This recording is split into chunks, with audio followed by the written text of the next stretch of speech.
welcome to Tales in the Dark. I know many of you enjoy relaxing with these videos, so I recommend turning down the volume until my voice is barely audible. It'll make the experience even more soothing. Before you close your eyes, let me know in the comments where you're listening from. Leave a like and subscribe to the channel. Thank you and enjoy listening. Story 1. The wallpaper had always been strange pale green with faded vines curling across the walls. But one night I noticed something new. Hidden between the leaves were small, perfect ovals, irises, watching. The air in the room felt still, dense, carrying a scent like damp linen and glue. I blinked, so did they. I approached the wall, running my fingertips across the textured surface. The paper felt unnaturally warm beneath my touch, almost feverish. The pattern that had once seemed so familiar now revealed its secrets under my scrutiny. Countless tiny eyes nestled within the vines, perfectly camouflaged until now. "Just my imagination," I whispered, the sound absorbed by the thick air. No echo returned. I stepped back and the eyes seemed to follow my movement. Not all at once, but in waves, like a field of wheat bending in the wind. I rubbed my own eyes, certain I was seeing things. When I looked again, the wallpaper appeared normal, just the same faded pattern that had adorned my bedroom since I moved in. Sleep came fitfully that night, dreams of being observed, of countless gazes pressing against my skin like physical weight. I woke with a start, the darkness thick around me. Without reaching for the lamp, I knew what I would see. The eyes were clearer now in the darkness. They had a faint luminescence, a silvery glow that outlined each iris. I counted 7 visible from my bed, then 12, then 20. They multiplied as my awareness expanded. I grabbed my phone and took pictures, needing evidence, needing to prove to myself I wasn't losing my mind. The screen showed nothing but ordinary wallpaper. I switched to video, narrating in hushed tones as I documented the wall. They're everywhere now, they blink occasionally. Not in unison, it's sporadic, natural, like actual eyes. When I played back the recording, the video showed only blank walls. But in the audio, beneath my voice, there was something else, a soft susurration, like many voices whispering together just below the threshold of comprehension. Over the next days, I became obsessed. I taped handwritten notes to the walls, marking where each eye appeared. I took measurements, documented changes, kept meticulous records. The eyes seemed to respond to my attention, growing more numerous, more defined. I noticed other changes. The vines in the pattern appeared to shift position gradually. The pale green deepened in certain areas. The wallpaper developed new texture sections that felt like velvet, others like dry paper, still others with the smoothness of cooled wax. The scent changed too. What had been damp linen became earthier, more organic, like fresh soil after rain, like growing things. I began talking to them, at first just questions, what are you, why are you here, but later sharing thoughts, observations, secrets. The eyes never responded, but I sensed attention, a palpable focus directed at me. Friends stopped visiting. They complained of headaches, of feeling watched.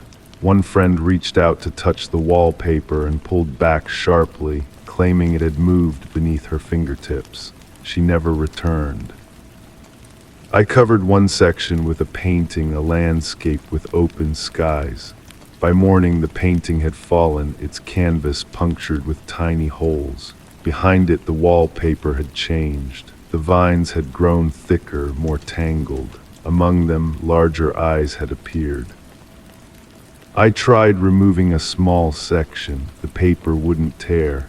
I fetched a knife from the kitchen and attempted to cut a sample, but the blade skittered across the surface without leaving a mark.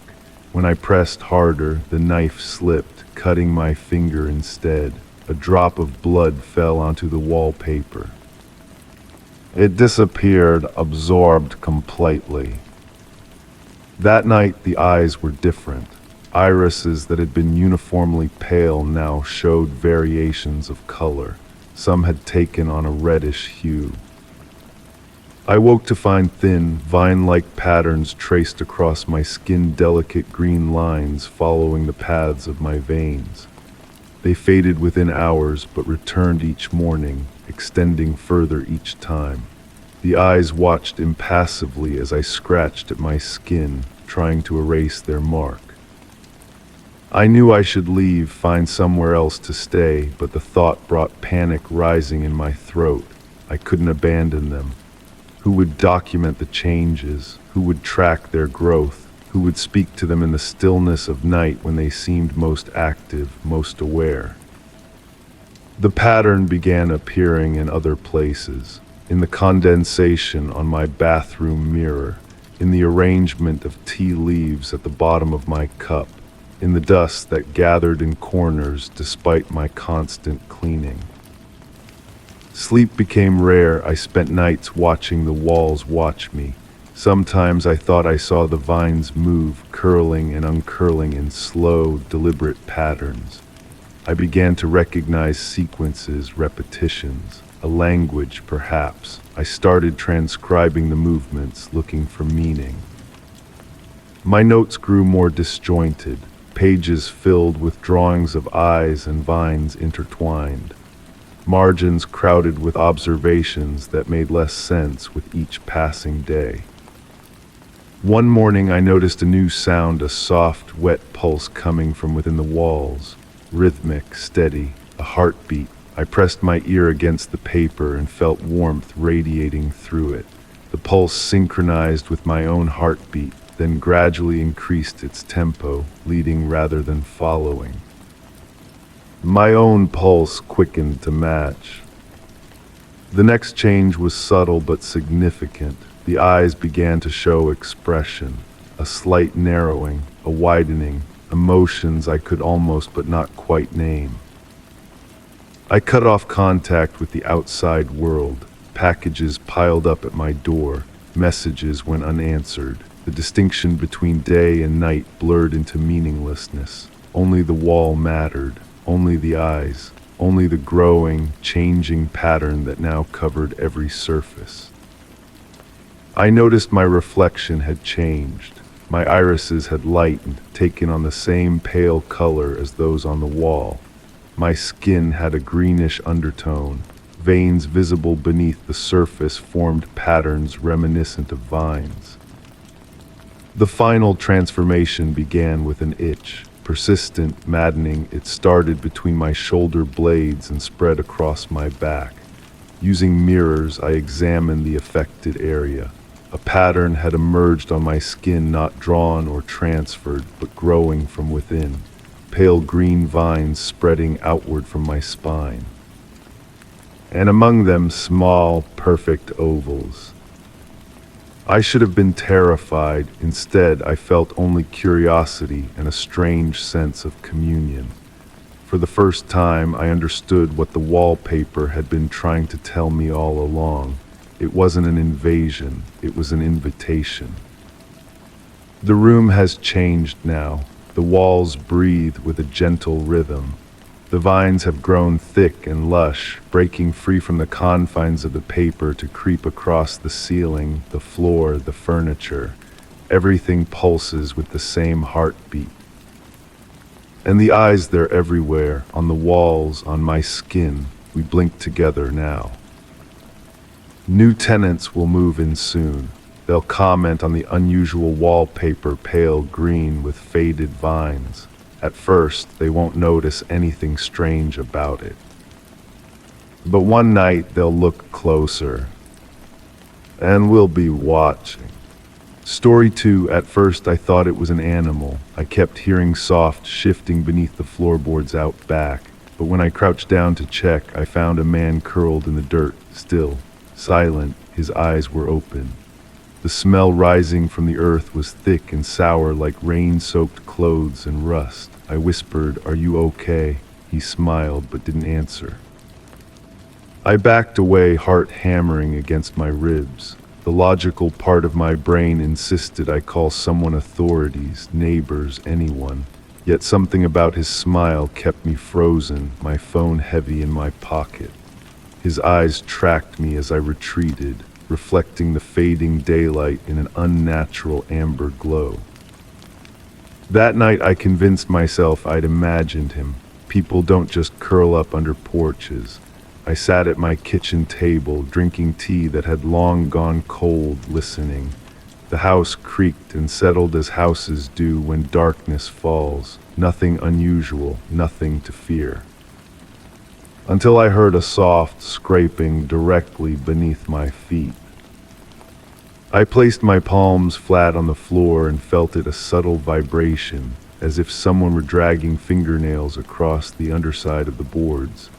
I snatched my hands back, skin prickling with sweat despite the evening chill. The sound stopped the moment I moved away. Sleep came in restless bursts, my dreams filled with dirt and amber eyes. I woke to find my sheets damp with perspiration, my mouth dry as sand. The digital numbers on my nightstand glowed red in the darkness. I tried to focus on my breathing, counting each inhale and exhale to calm myself. A whisper drifted through my bedroom vent. Warmer inside. I bolted upright, straining to hear more, but only silence followed. The heating system, I reasoned, the pipes expanding and contracting, my mind playing tricks. Morning brought clarity and embarrassment. I made coffee, stronger than usual, and forced myself to check beneath the porch again. Nothing, no man, no disturbance in the dirt. Relief washed over me, followed by doubt. Had I fabricated the entire encounter? I went about my day, answering emails, making calls, preparing meals, normal activities to anchor myself in reality. Yet I found myself pausing at random moments, listening for something I couldn't name. The walls of my home seemed thinner somehow, as if whatever separated inside from outside had become permeable. That evening I found dirt on my kitchen floor, not tracked in on shoes, a neat, deliberate pile near the baseboards. When I bent to examine it, I detected that same sour smell from under the porch. I cleaned it up, scrubbing the floor until my knuckles ached. Then I searched the house, checking locks on doors and windows, peering into closets and under furniture. Nothing seemed disturbed, yet everything felt wrong. The familiar contours of my home had shifted, subtly rearranged by invisible hands. In my study, I noticed my journal open on the desk. I hadn't written in it for days, yet there on the page was a crude drawing of what appeared to be a house, my house, with a figure beneath it. The lines were shaky, pressed hard into the paper as if drawn by someone unused to holding a pen. I tore out the page, crumpled it, and threw it in the trash. Then I retrieved it, smoothed it out, and studied it again. The figure had no features except for two vivid dots where eyes should be. That night I didn't sleep. I sat in my living room with all the lights on, a kitchen knife beside me on the couch. The silence grew thick, oppressive, until I found myself wishing for some sound, any sound, to break it. My wish was granted when the television switched on by itself. Static filled the screen, white noise hissing through the speakers. Within the chaos of dots, I could almost make out a face. Almost. The static whispered my name. I unplugged the television. The screen stayed lit.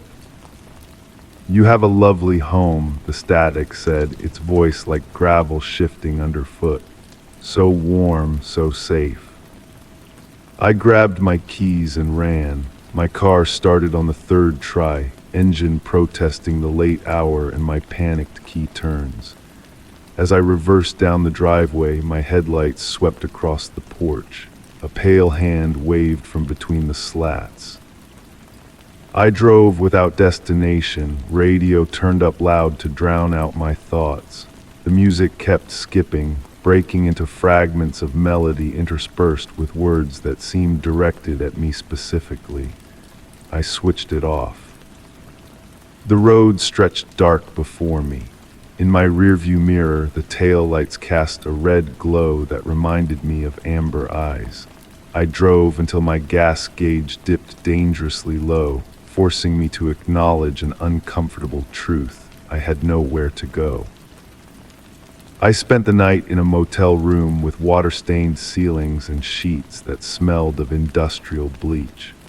I left the bathroom light on, dozed in short bursts, startling awake at every sound from neighboring rooms. The radiator clanked and sputtered beneath the window, its warmth never quite reaching the corners where shadows gathered. Morning found me exhausted but determined. I would return home, pack essential belongings, and leave. Find somewhere new, start over. My house looked smaller as I approached, diminished somehow in the harsh daylight.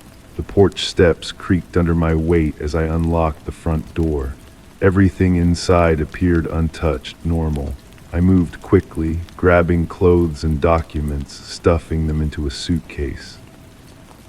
In the bathroom, I splashed cold water on my face and looked up to find my reflection smiling back at me when I wasn't. It raised a finger to its lips. I stumbled backward, knocking bottles from the counter. When I looked again, my reflection mirrored my horror accurately.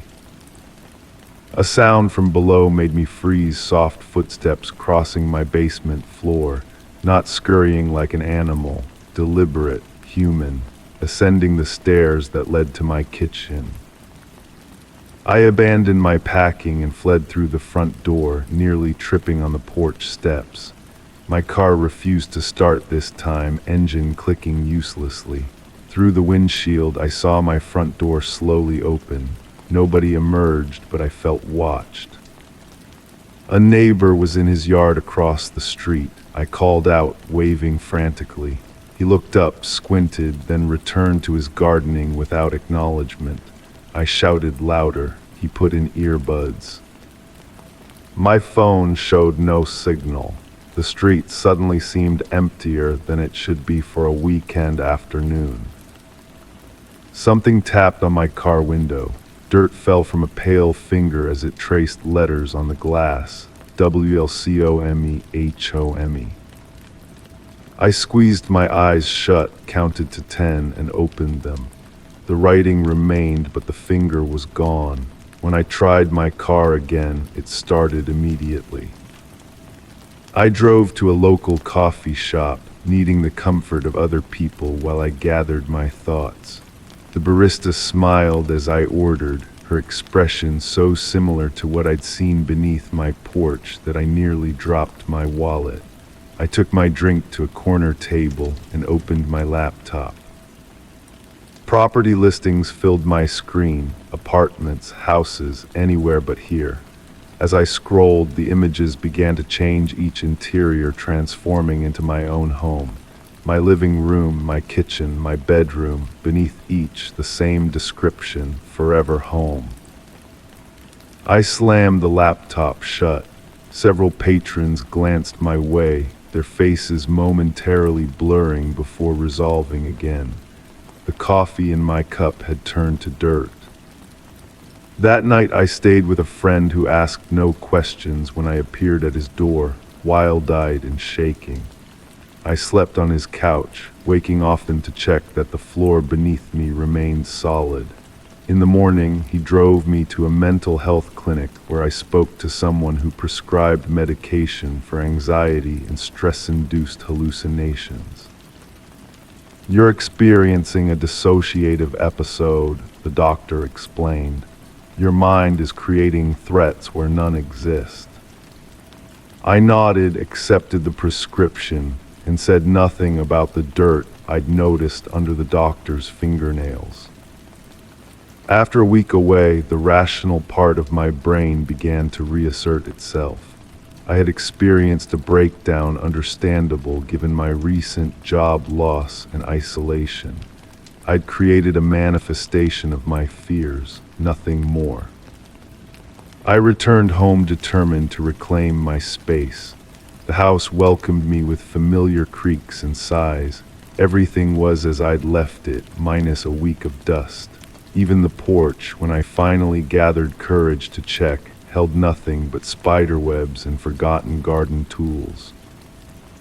Recovery came slowly. I took my medication. I cleaned every corner of the house.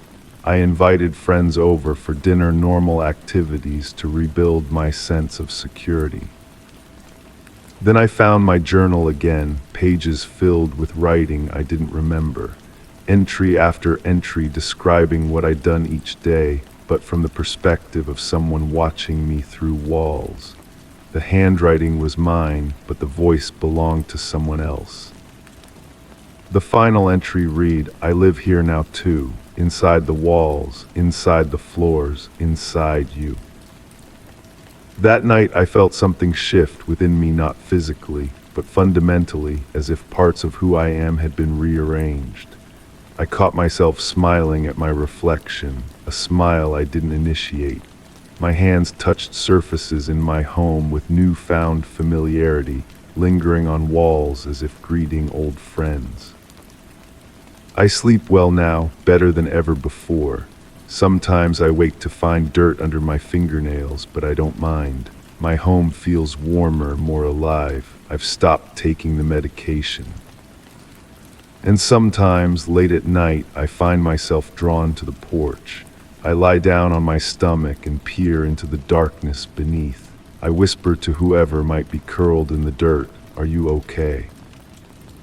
They always smile but never answer. Story 3, I discovered it while cleaning an uneven seam behind a row of old novels. When I pulled the bookcase away, there it was, a small wooden door, no handle, just slightly ajar. The air seeping from behind it was cold, damp, and smelled faintly of mold and lilacs. I closed it, wedged a chair against it. The next morning, it was open again. At first, I convinced myself I'd forgotten to secure it properly. The rational mind works hard to protect us from uncertainties. I pushed the heavy oak chair more firmly against the wood, made sure it was flush with the floor. I even took a photo with my phone as proof to myself that I had indeed closed it. Something about the door bothered me. Its proportions were slightly wrong, too narrow for a normal person. The wood felt different under my fingertips, almost like skin that had been left in water too long. That night I woke to a sound I couldn't quite place, a gentle scraping, like furniture being carefully moved across hardwood. When morning came, I didn't need to check. I knew. The door stood open again, the chair neatly placed against the adjacent wall. My curiosity grew stronger than my apprehension. I took a flashlight and knelt before the opening. The beam cut through darkness but revealed only a narrow passage that seemed to curve away from view. The air coming from within carried that same contradiction, decay and flowers intertwined. I called out, hearing my voice disappear without echo. No response came, yet I felt something shift in the darkness, a presence adjusting its position. I decided to document everything. My notebook became a record of daily observations: door status, air temperature, smell intensity, changes in the house. I started leaving objects near the threshold: a pencil, a small mirror, a digital recorder. Each morning the pencil would be sharpened to a perfect point. The mirror would be turned to face the wall. The recorder, when played back, contained nothing but the sound of pages turning in a book I didn't own. Sleep became difficult. Night after night, I would jolt awake at the same moment, consumed by the certainty that someone was standing at the foot of my bed, watching. Yet whenever I switched on the light, I faced only empty space and the lingering scent of lilacs. My investigation intensified. I set up a camera facing the door, recording through the night. The footage showed nothing unusual until exactly midnight, when the screen filled with static for precisely 7 seconds. When the image cleared, the chair had moved and the door stood open. The weather changed outside, autumn winds giving way to winter stillness, yet inside my home, the atmosphere grew increasingly heavy. Mirrors began to fog without humidity. Light bulbs dimmed faster than they should. Water from the kitchen faucet ran cold, then warm, then cold again without touching the taps. Friends stopped visiting. They claimed the air in my house made them uneasy, gave them headaches. "Everything feels wrong here," my closest friend said before leaving abruptly during dinner, like everything is slightly out of alignment. I knew what she meant. The house remained physically unchanged, yet somehow different. Hallways seemed longer, corners appeared sharper, shadows gathered in places they hadn't before. My dreams shifted too. Night after night, I found myself walking through that door into a corridor that twisted impossibly, defying the external dimensions of my house. The passage led to a room filled with bookshelves, each packed with identical blank journals. In the center stood a desk where someone had just been sitting, the chair still warm, a pen still rolling across the surface. One morning I found wet footprints leading from the door to my bedroom. Small prints like those of a child, but oddly misshapen. They evaporated as I watched, leaving no trace on the hardwood. That same day, I noticed my reflection in the bathroom mirror moved a fraction of a second after I did, just a small delay, barely perceptible. I pressed my hand against the glass, and for a moment, brief but undeniable, my reflection placed its hand against mine before I moved. I sealed the door with wood planks, hammering nails into the frame with desperate force. I covered it with a new bookcase, heavier than the previous one. Behind the books, I placed a small bell on a string. That night the bell rang 3 times, soft, deliberate chimes that pulled me from sleep. I lay frozen under my blankets, listening as something moved through my house with careful steps. My bedroom door, which I had locked, clicked open. The footsteps approached my bed, stopping just beside me. I kept my eyes shut as the smell of lilacs intensified, feeling cold breath against my face. "I know you're awake," whispered a voice that seemed to come from everywhere and nowhere. It wasn't threatening, worse, it was familiar, as though I'd known it all my life. When morning came, I found a journal on my nightstand that hadn't been there before. It contained my handwriting, documenting events that hadn't happened yet. The final entry described me entering the door voluntarily, understanding finally that it had always been waiting for my return. The door stood wide open now, the bookcase pushed aside, the boards I'd nailed ripped away. But something had changed the passageway beyond, now spilled warm light into my hallway. The smell of lilacs was stronger, inviting. My phone rang, on the other end my mother's worried voice. "I had such a strange dream about you last night. You were a child again, but not quite yourself. You kept trying to open a door."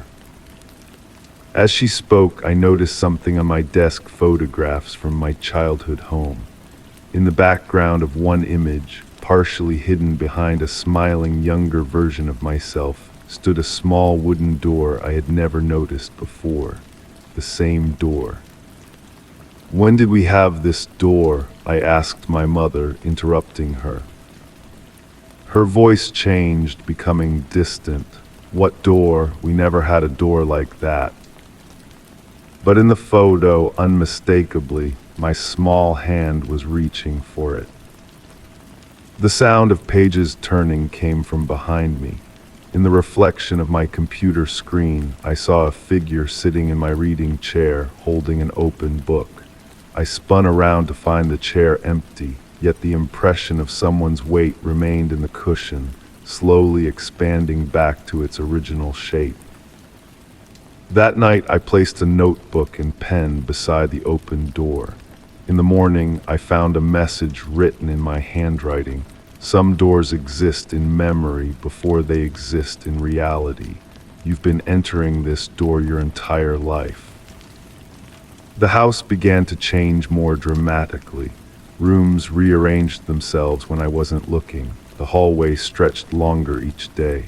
Windows showed different views depending on who was looking through them. A visitor mentioned seeing a garden where my kitchen should be.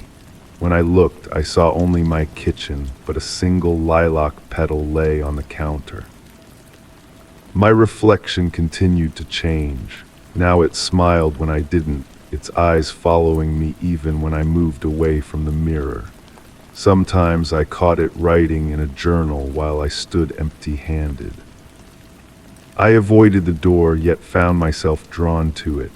Each morning I woke closer to it, first in the hallway outside my bedroom, then at the end of the hall, then sitting against the wall beside it.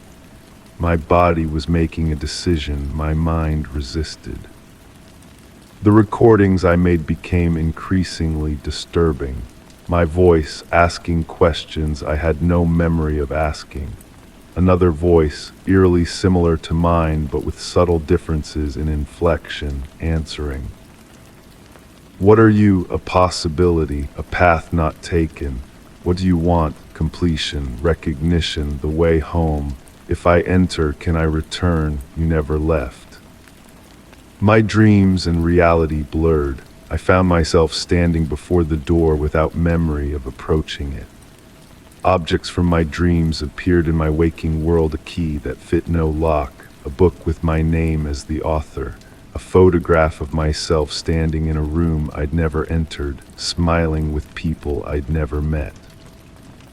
One morning I found every mirror in the house had been covered with pages from the journal. Written across them all, the same message. Memory is a door, identity is a passage. You're standing on both sides. The final night in my house, I knew it would be the last I sat before the door with the journal in my lap. The entries now continued to the very last page, all in my handwriting, describing everything that had happened and what would come next. I understood then with a clarity that brought both terror and strange relief. The door had always been there in every home I'd lived in. I had been catching glimpses of it my entire life, in the corner of my vision, in dreams, in moments of déjà vu. It hadn't been following me, it had been waiting for me to recognize it. The last entry in the journal read, "The door is not a passage to somewhere else. It's a passage to what already exists within." Each time I refused to enter, another version of me was created, waiting behind the door, writing in journals, trying to be heard. Now there are too many versions, too many journals filled with possibilities. The only way forward is to reconcile them all. I placed my hand against the wood. It pulsed with a heartbeat identical to mine. As I pushed it wider, I saw a corridor lined with doors, behind each one a different version of my life, a different self waiting. I stepped through, understanding that the door would continue to exist for someone else to find another fragment looking to become whole. The door closed behind me with a soft click. In the sudden silence, I heard the unmistakable sound of my own voice, whispering welcome. When the new tenants moved in weeks later, they didn't notice the slight unevenness of the wall behind the bookcase in the hallway. Not at first, but eventually one of them would feel a subtle draft, smell the faint scent of lilacs, and discover what had always been waiting there, a small wooden door, no handle, just slightly ajar. Story 4, I was driving through farmland when I saw it, an old white crib, perfectly centered in a field of dead grass. No path, no house nearby. The air smelled like dry hay and something faintly metallic. As I approached, the wind picked up. The mobile above the crib began to spin, but there was no wind where I stood. My first instinct was to keep driving. Something about that crib felt wrong, like a splinter in my perception of reality. Yet I found myself pulling over, gravel crunching beneath my tires as I slowed to a stop.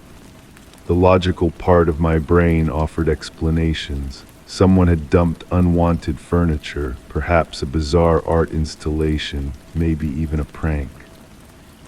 I stepped out of my car, the door closing behind me with a thud that sounded too loud in the open field. The crib remained motionless except for that spinning mobile, colorful wooden shapes twirling in a phantom breeze. I took out my phone and snapped a picture. The screen showed nothing but blur where the crib should have been. I tried again, same result. Walking toward it felt like wading through invisible molasses. Each step required more effort than the last. The dead grass crunched beneath my shoes, brittle and sharp. As I drew closer, I noticed details that seemed impossible from the road. The crib wasn't old at all. The white paint was fresh, unmarred. The mobile was handcrafted, each wooden piece sanded smooth and painted in primary colors. A small stuffed rabbit sat inside, propped against a pristine pillow. I reached out to touch the railing. It felt cold despite the warm day, the metal surface vibrating subtly against my fingertips. The rabbit inside seemed to watch me with its button eyes, tracking my movements with an awareness no stuffed animal should possess. "Hello," I called out, feeling foolish immediately after. Who was I expecting to answer? The field remained silent except for the soft click-click-click of the mobile turning above the crib. I took notes in my phone, documenting everything I observed: the exact position of the crib, the weird temperature of the metal, the mobile that moved without wind. When I looked back at what I'd written, the words had changed. My detailed observations had transformed into a single sentence, repeated: "Take the rabbit, take the rabbit, take the rabbit." I deleted the note, a cold sweat breaking out across my back. This was absurd. I was letting my imagination run wild. I decided to record a video instead, narrating what I saw. My voice sounded strange in the playback, slightly lower, with words I didn't remember saying interspersed between my observations. "The child needs you. Bring it home. Take responsibility." I deleted the video too. The rational explanation would be to walk away, to continue my drive and forget this odd roadside curiosity. Instead, I circled the crib, taking mental notes since my phone couldn't be trusted. The ground underneath appeared undisturbed, no drag marks, no footprints, no indication of how the crib arrived. It was as if it had simply materialized in the middle of the field. I reached in and touched the rabbit. Its fur felt damp, though there had been no rain. When I withdrew my hand, my fingertips were stained with something dark that smelled like copper. The stain spread, creeping up my fingers like tiny veins, branching across my skin. I stumbled back, wiping my hand frantically on my jeans. The stain disappeared, but the sensation remained, a prickling warmth spreading up my arm. Back in my car, I checked my hand under better light. Clean. No trace of whatever I thought I'd seen. That should have been the end of it. I should have driven away, filed the experience under weird but forgettable. But that night, the dreams began. In my sleep, I returned to the field. The crib was there, but different, larger, like an island in a sea of dead grass that stretched endlessly in all directions. The mobile spun faster than before, the wooden shapes blurring until they formed a spiral that pulled at my vision, drawing me closer. Inside the crib lay not a rabbit, but a bundle wrapped in blankets.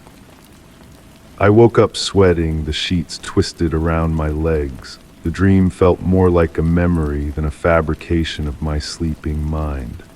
My hand, the one that had touched the rabbit, throbbed with a dull ache. The next morning, I found dirt on my shoes, the same brittle dead grass from the field, though I'd been nowhere near it since my encounter. My phone, which I'd left charging overnight, contained new photos I hadn't taken. Blurry images of the field at night, the crib glowing faintly under moonlight. I returned to the field. I had to. The compulsion pulled at me like gravity, inevitable and impossible to resist. The crib remained exactly as I'd left it, white and pristine against the dead landscape.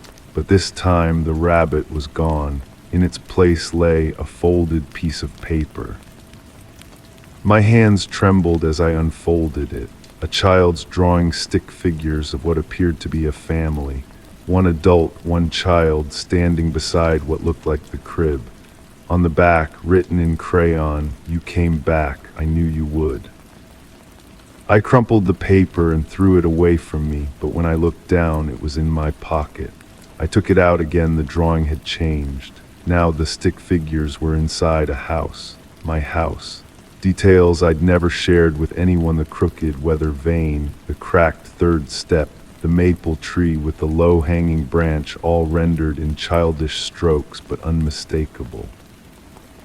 That night I found crib-shaped indentations in the soil of my backyard, as if something heavy had been dragged away. The dreams intensified. The bundle in the crib now moved, small limbs pushing against the blanket wrapping. A soft crying sound emanated from within, growing louder the closer I approached. I never saw what was inside.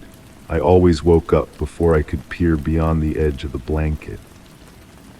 Objects in my home began to move, not dramatically, not in ways that would confirm I was losing my mind, but subtle shifts: my coffee mug on the wrong side of the table, books rearranged on shelves, my shoes pointing toward the door instead of away from it.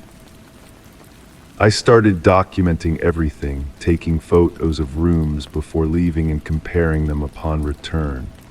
The differences were always small but undeniable. In one photo, a shadow stretched across my living room floor, a shadow shaped like the crib. In another, the faint outline of a small hand pressed against my bedroom window, viewed from inside.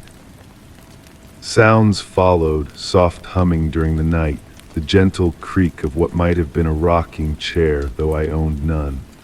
I installed recording equipment, capturing what sounded like whispered nursery rhymes in the empty hallway. When I played the recordings for others, they heard nothing. When I showed them the photos, they saw no shadows, no handprints. "You look tired," they'd say. "Maybe you need to rest." Rest became impossible. In the spaces between wakefulness and sleep, I saw it: the crib, always the crib, now somehow larger than before, large enough that I could fit inside it. Sometimes I thought I already was inside it, looking up at a mobile made of stars and darkness, spinning endlessly above me. I began to find small items around my house: a baby's sock, too small for any child I knew. A torn page from a book of fairy tales I'd never owned. A pacifier, still wet with saliva, sitting on my pillow. The last straw came when I found myself standing in a store, a shopping cart full of baby supplies before me: formula, diapers, tiny clothes, with no memory of how I'd gotten there or why I'd selected these items. The cashier smiled as she rang me up. "When are you due?" "What?" "Your baby," she clarified, gesturing to my purchases. "When is it due?" "It's not mine," I said, but even as the words left my mouth, I knew they were a lie. I drove straight to the field after that, tires kicking up dust on the rural road. The crib was gone. In its place was a rectangular depression in the earth, precisely the size and shape of the crib. The soil within that rectangle was rich and dark, unlike the dead grass surrounding it, and sprouting from that soil was a single green shoot, vibrant with life. I knelt beside it, my fingertips hovering above the new growth. A note was pinned to the shoot with what looked like a tiny silver safety pin.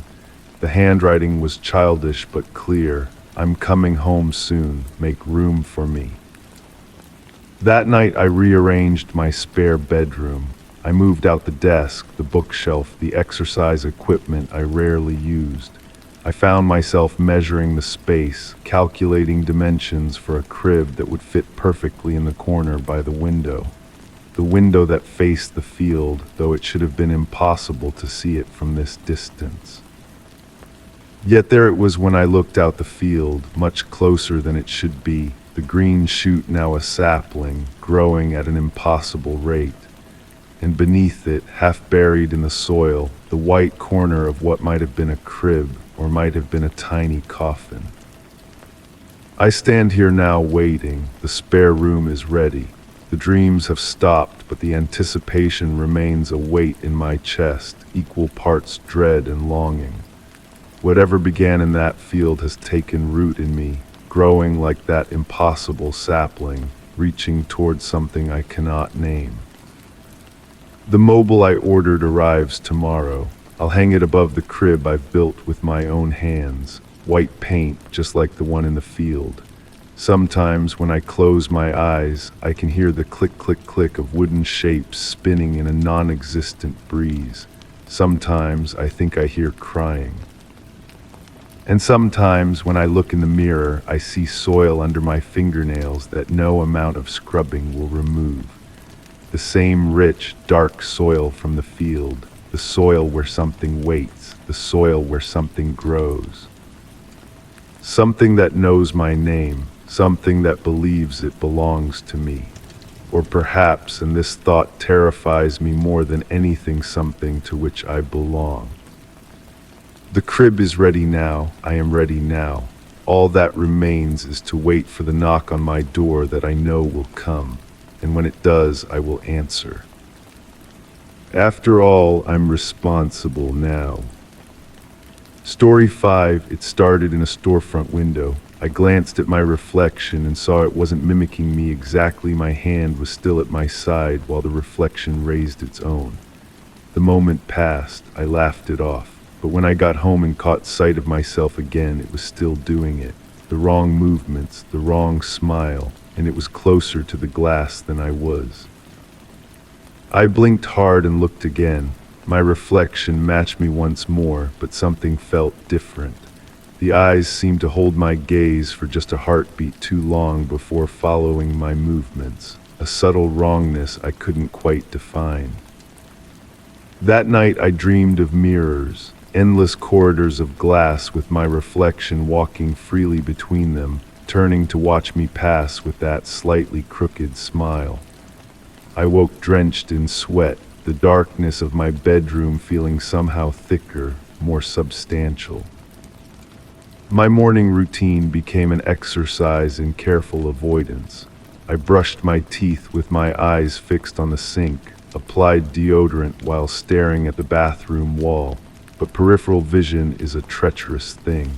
I kept catching glimpses, movements that didn't quite align with my own.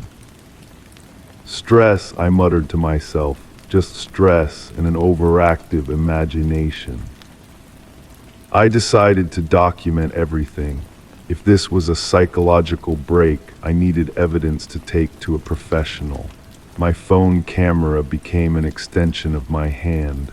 I took photos of every reflective surface I encountered, scrutinizing them for anomalies.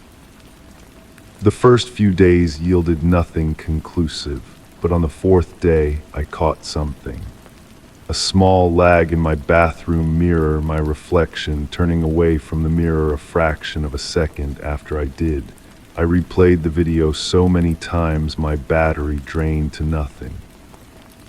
The sound came next. I was washing dishes when I heard it, a soft exhalation behind me where no one stood.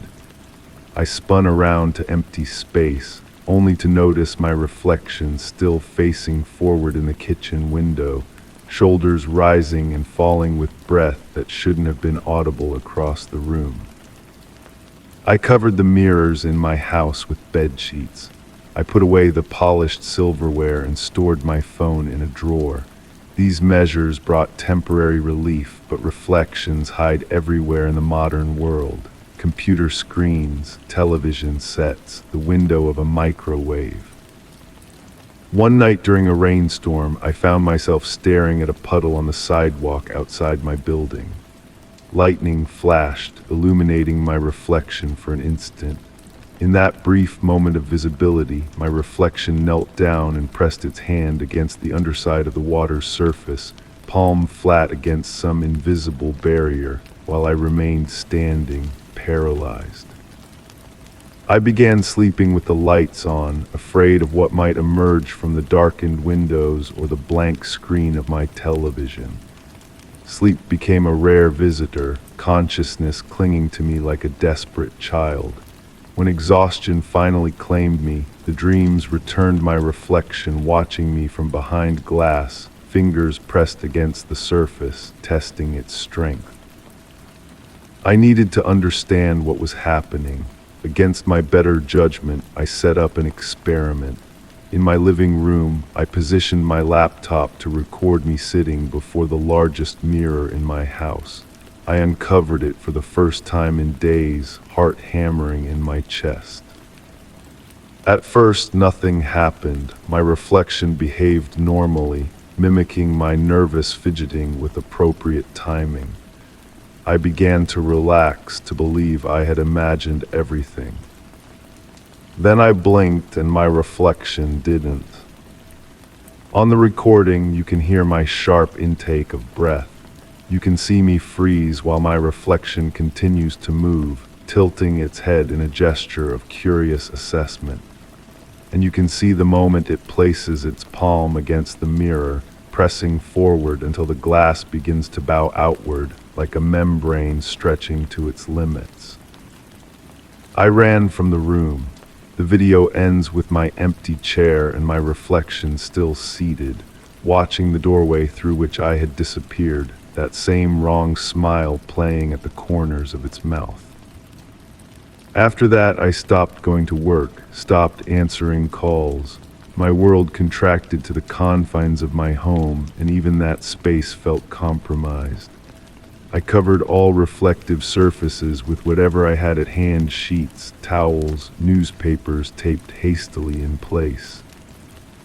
I lived like this for days, ordering delivery food and leaving payment outside my door, refusing to meet the drivers. Sleep came in brief, terror-filled bursts. I felt my grip on reality slipping with each passing moment. Then came the night I heard tapping from inside my walls, gentle at first like fingernails against plaster, then harder, more insistent, moving through the house, room by room, searching. I huddled in the center of my bedroom floor, as far from the walls as possible. The tapping circled me, growing louder until it became a pounding, the walls vibrating with each impact. Something wanted in, or perhaps something wanted out. In desperation, I did the one thing I had been avoiding. I uncovered the mirror on my closet door and stood before it. My reflection wasn't there. The mirror showed my room, my possessions, the rumpled bed and the pile of unwashed clothes. But where I stood, there was nothing, just empty space. The pounding in the walls stopped. I reached out, my fingertips brushing the cool surface of the mirror. The glass felt strange, softer somehow, yielding slightly to my touch like the surface of water disturbed by a gentle breeze. From somewhere deep in the glass, I heard my own voice whisper, "I've been waiting for you to notice." I jerked my hand back, but not before feeling something grasp my fingers from the other side, tugging gently. The glass rippled. I backed away, stumbling over discarded clothes and empty food containers. In the mirror, the ripples spread from where I had touched it, distorting the reflection of my room. And in those ripples, I began to see movement, a figure taking shape, forming itself from the warped reflections. Me, but not me, my face with expressions I had never made, my body with a posture I had never held. "You took my place," it said, its voice identical to mine but somehow hollow, as if spoken from the bottom of a well. "Now I'm taking it back." The glass bulged outward, a bubble of liquid silver expanding into my room. I wanted to run, but my body refused to move, transfixed by the impossible sight before me. The bubble burst and my reflection stepped through. Face to face with myself, I noticed all the small differences, the confidence in its stance, the coldness in its eyes, the absence of fear where I was paralyzed by it. "What are you?" I managed to whisper. It smiled that wrong smile. "I'm you, the better version, the one that wasn't afraid to reach through." It reached for me, fingers cold and damp against my cheek. Where it touched, my skin numbed, the sensation spreading like ice through my veins. "Don't worry," it said. "The other side isn't so bad once you get used to it." I did. I felt myself being drawn toward the mirror, my body growing lighter, more insubstantial with each step. The mirror's surface approached, rippling in anticipation. I tried to scream, but no sound emerged from my throat. As the glass enveloped me, the last thing I saw was my reflection, now solid and real, watching me with something like pity in its eyes. Now I exist in the in-between, neither here nor there. I watch from windows, from puddles, from the screens of passing phones. I see my body living my life, wearing my clothes, speaking with my voice. It does everything just slightly better than I ever did. Sometimes, when no one is looking, it turns to find me watching and presses a finger to its lips in a gesture of silence.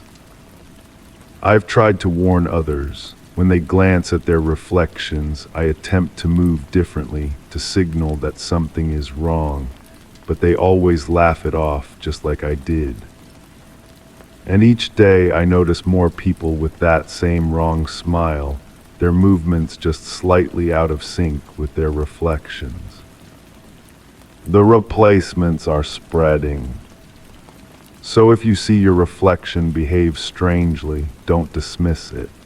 And if you feel a slight resistance when you touch a mirror, for the love of everything, pull back.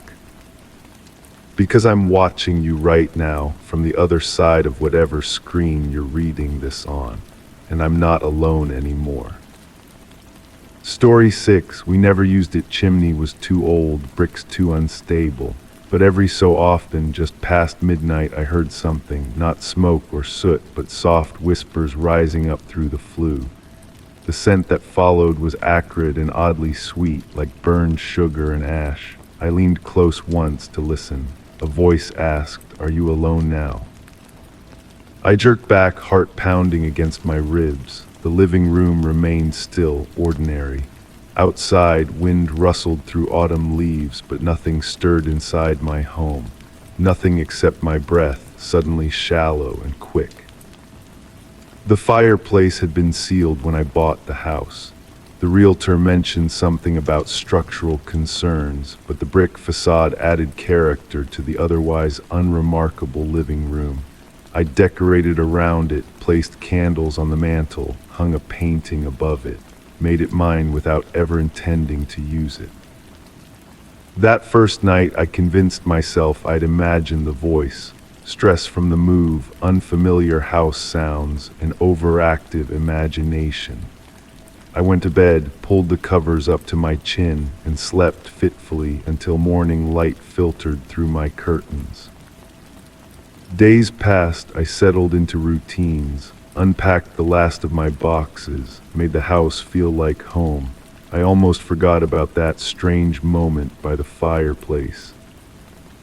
Then it happened again.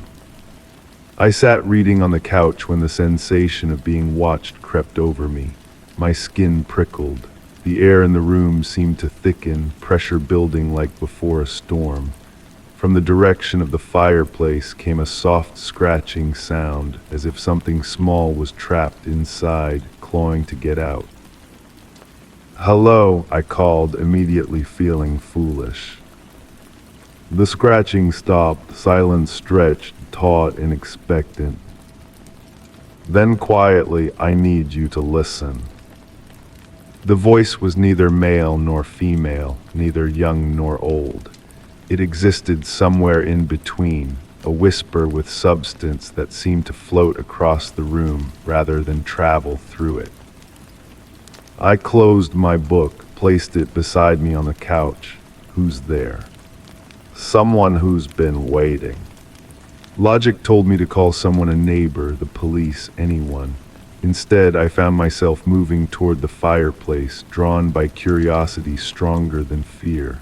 The closer I got, the colder the air became.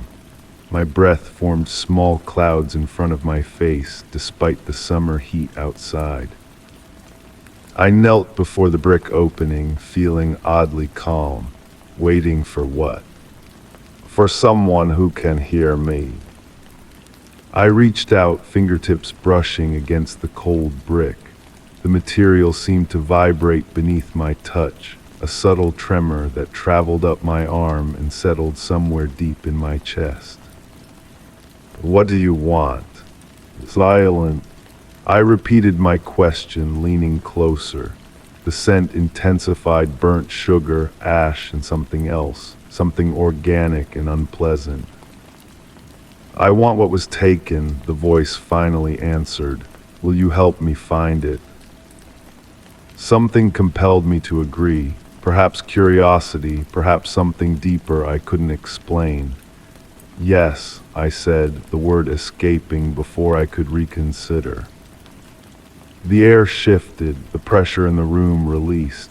I sat back on my heels, suddenly exhausted, as if I'd run a great distance. That night I dreamed of fire, not destructive, raging flames, but small, controlled burns.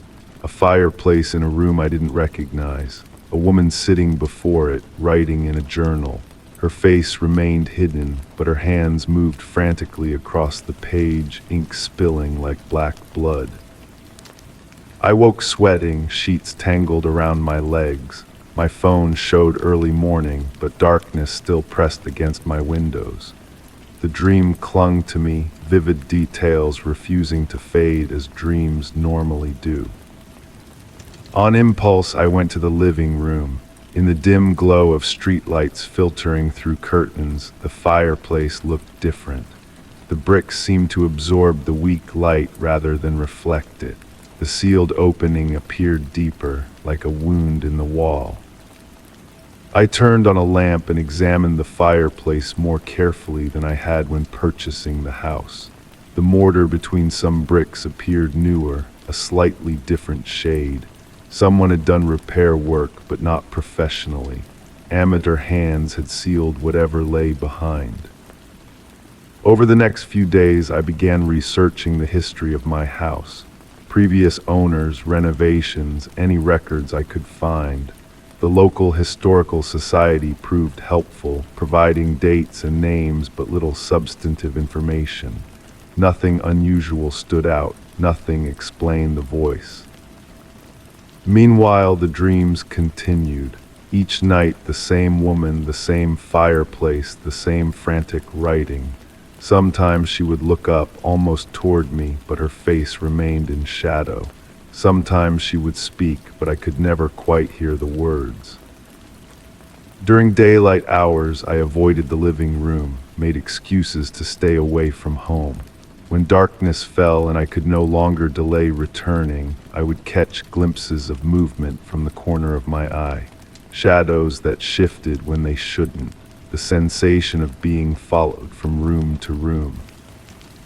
The voice grew more persistent, no longer confined to late night hours. It would call to me at random moments. Look behind the bricks, it urged while I prepared breakfast. Find what was hidden, it whispered as I tried to work. She wrote it all down, it murmured as I drifted toward sleep.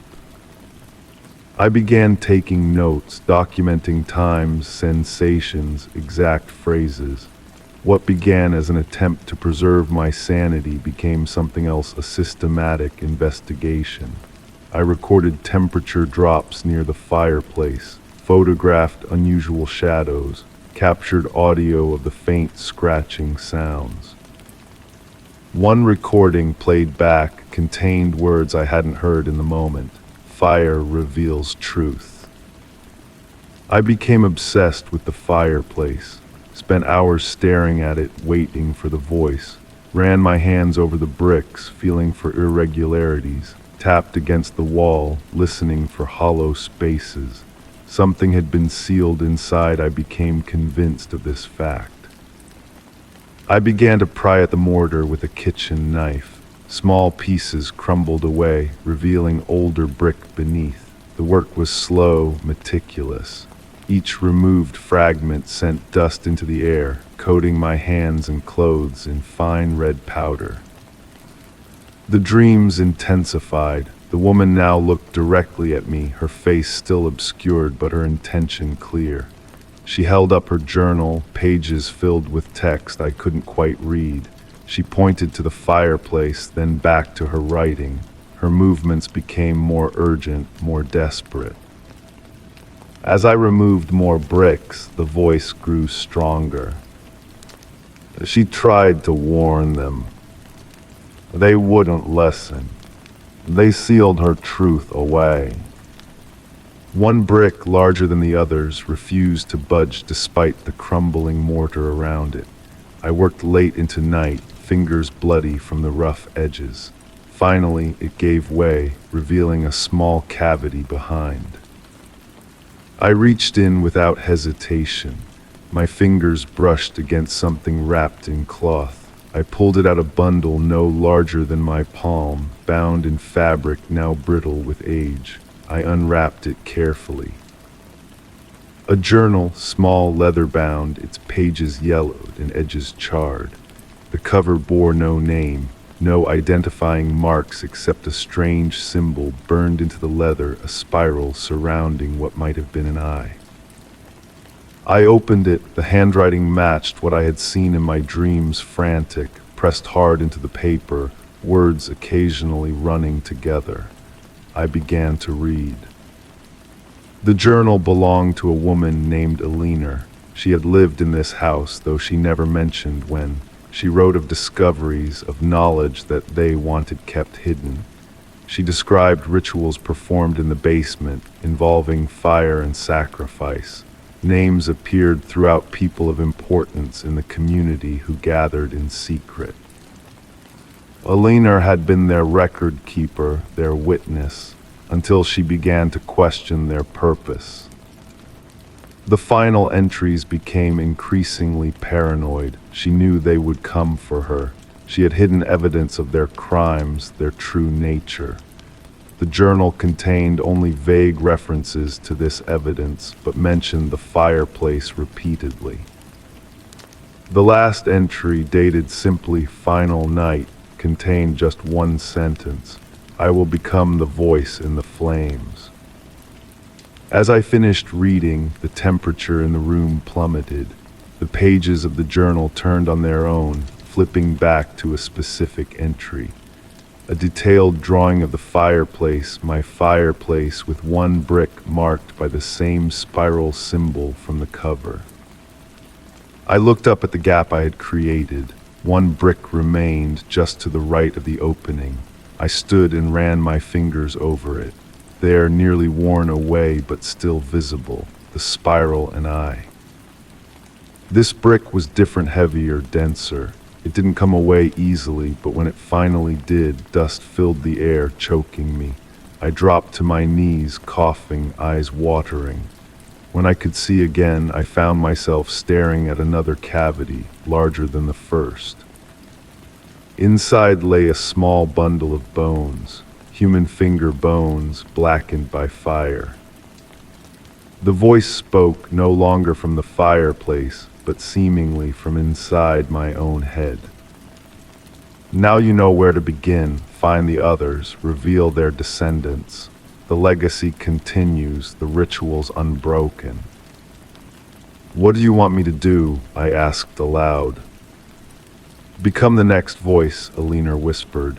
They silenced me, burned my body, sealed my remains, but they couldn't contain my truth. Now it lives in you. I felt something shift inside me, knowledge flowing into my mind. Names, locations, secrets passed down through generations, the terrible purpose that Alina had discovered, the power these people still wielded. My hand moved to the journal, began writing on a blank page. Not my handwriting, but hers. Names, current names, people still living who carried this legacy. I tried to stop, to pull my hand away, but the compulsion was too strong. Alina was inside me now, her purpose mine, her vengeance my responsibility. I understand now why the previous owner sealed the fireplace. They must have heard her too, discovered something they didn't want found, tried to silence her again. But voices like hers can never be truly silenced. I sit writing this account as a warning, though I know it will change nothing. Soon I will leave this house, journal in hand, evidence gathered. I will seek out those whose names now fill these pages. I will become the voice Alina needed in life. I will expose what was hidden. And if I fail, if they find me first, I know what awaits.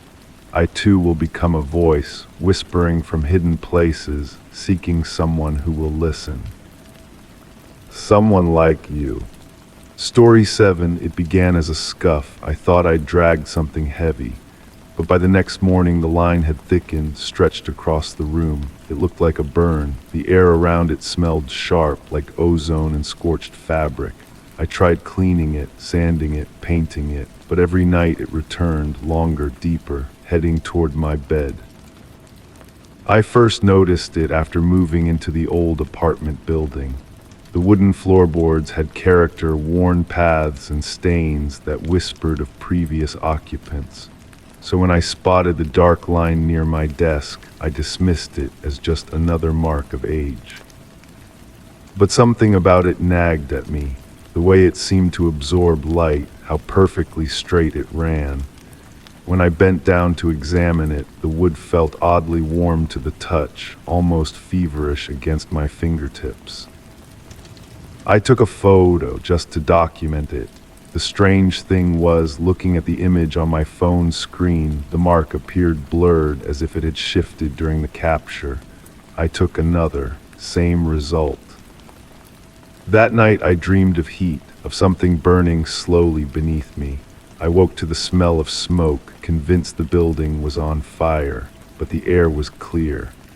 Only that strange ozone scent lingered around the mark, which had now grown to twice its original length. Must be something seeping up from below, I told myself, running my hand along the new extension. The wood pulsed beneath my palm. I yanked my hand back, heart hammering against my ribs. The sensation was unmistakable, like touching something alive. I called the building manager. He came, looked, shrugged.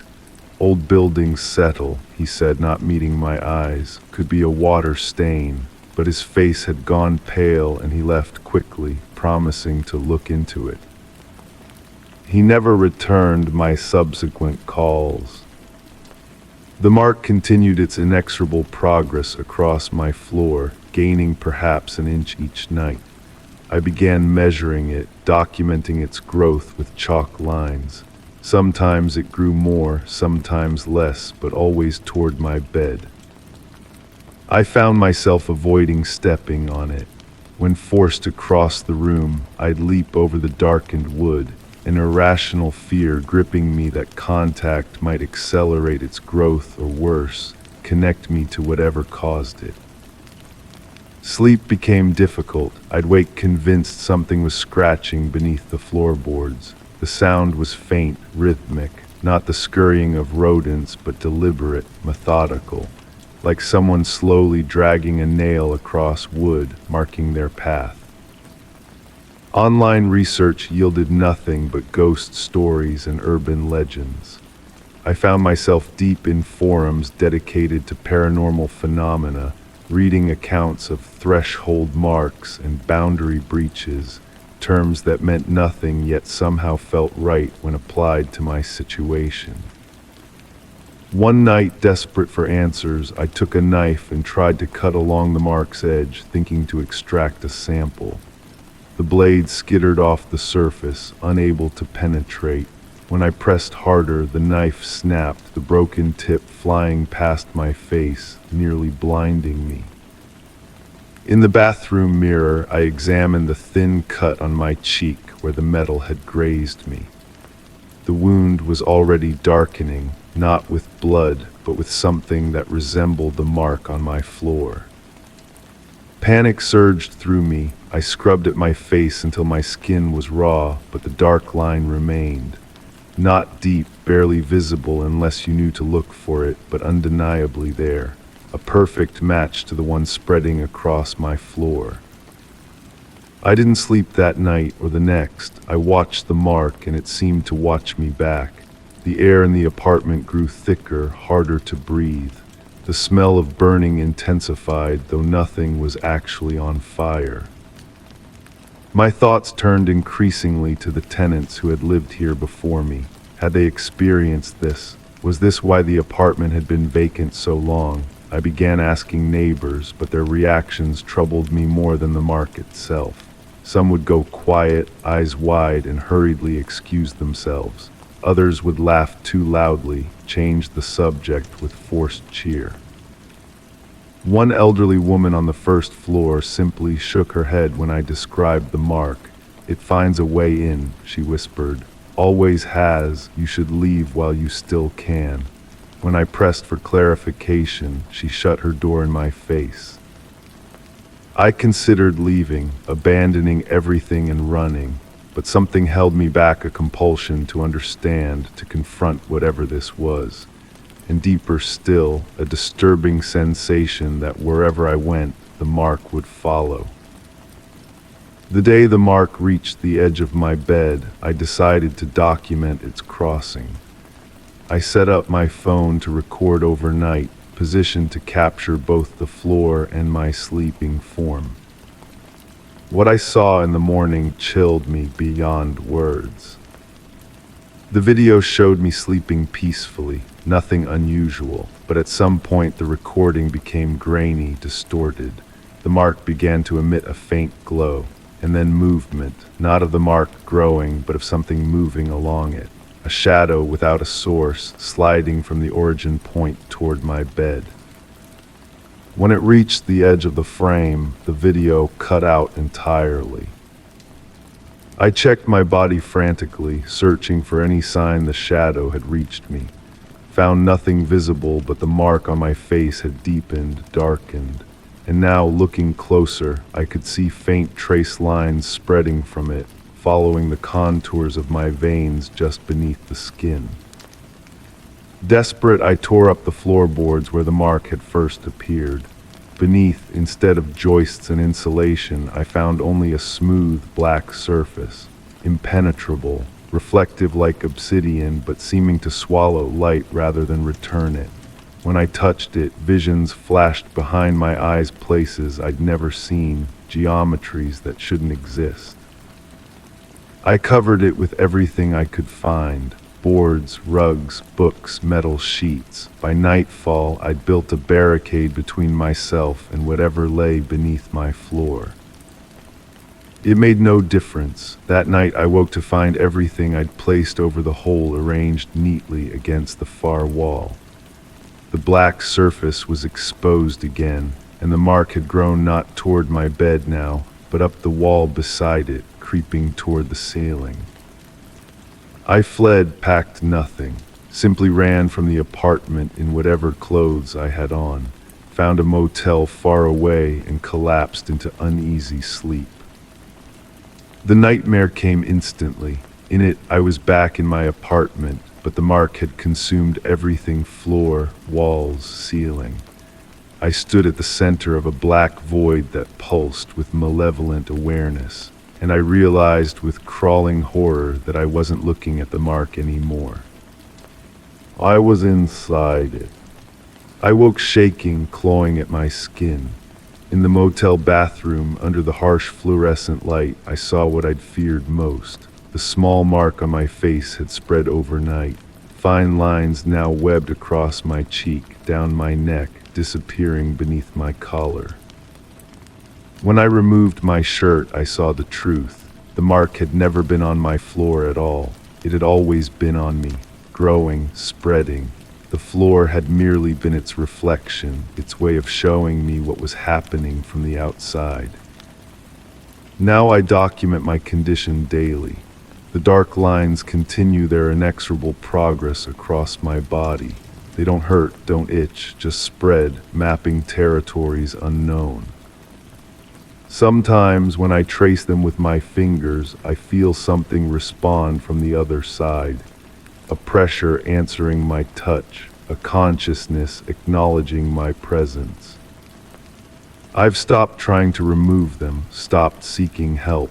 Instead, I've developed a strange acceptance, even curiosity about where these marks laid, what doorway they might open, what might be waiting on the other side.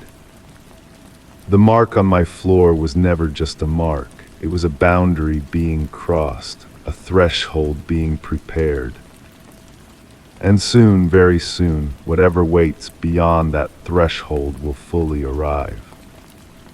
I can feel it stirring beneath my skin, patient and ancient, as it continues to redraw me into its image. Story 8, I never actually saw them, just things out of place. A chair pulled out, water running, the smell of cologne I didn't own. I'd knock on the door to the spare room and hear footsteps pause, sometimes breathing, but the room was always empty when I opened it, or at least it looked that way. At first, the changes were so slight I questioned my own perception. A book moved from one shelf to another, the temperature dropping in certain corners of my home despite perfect insulation, the spare bedroom door that would close by itself when I wasn't looking.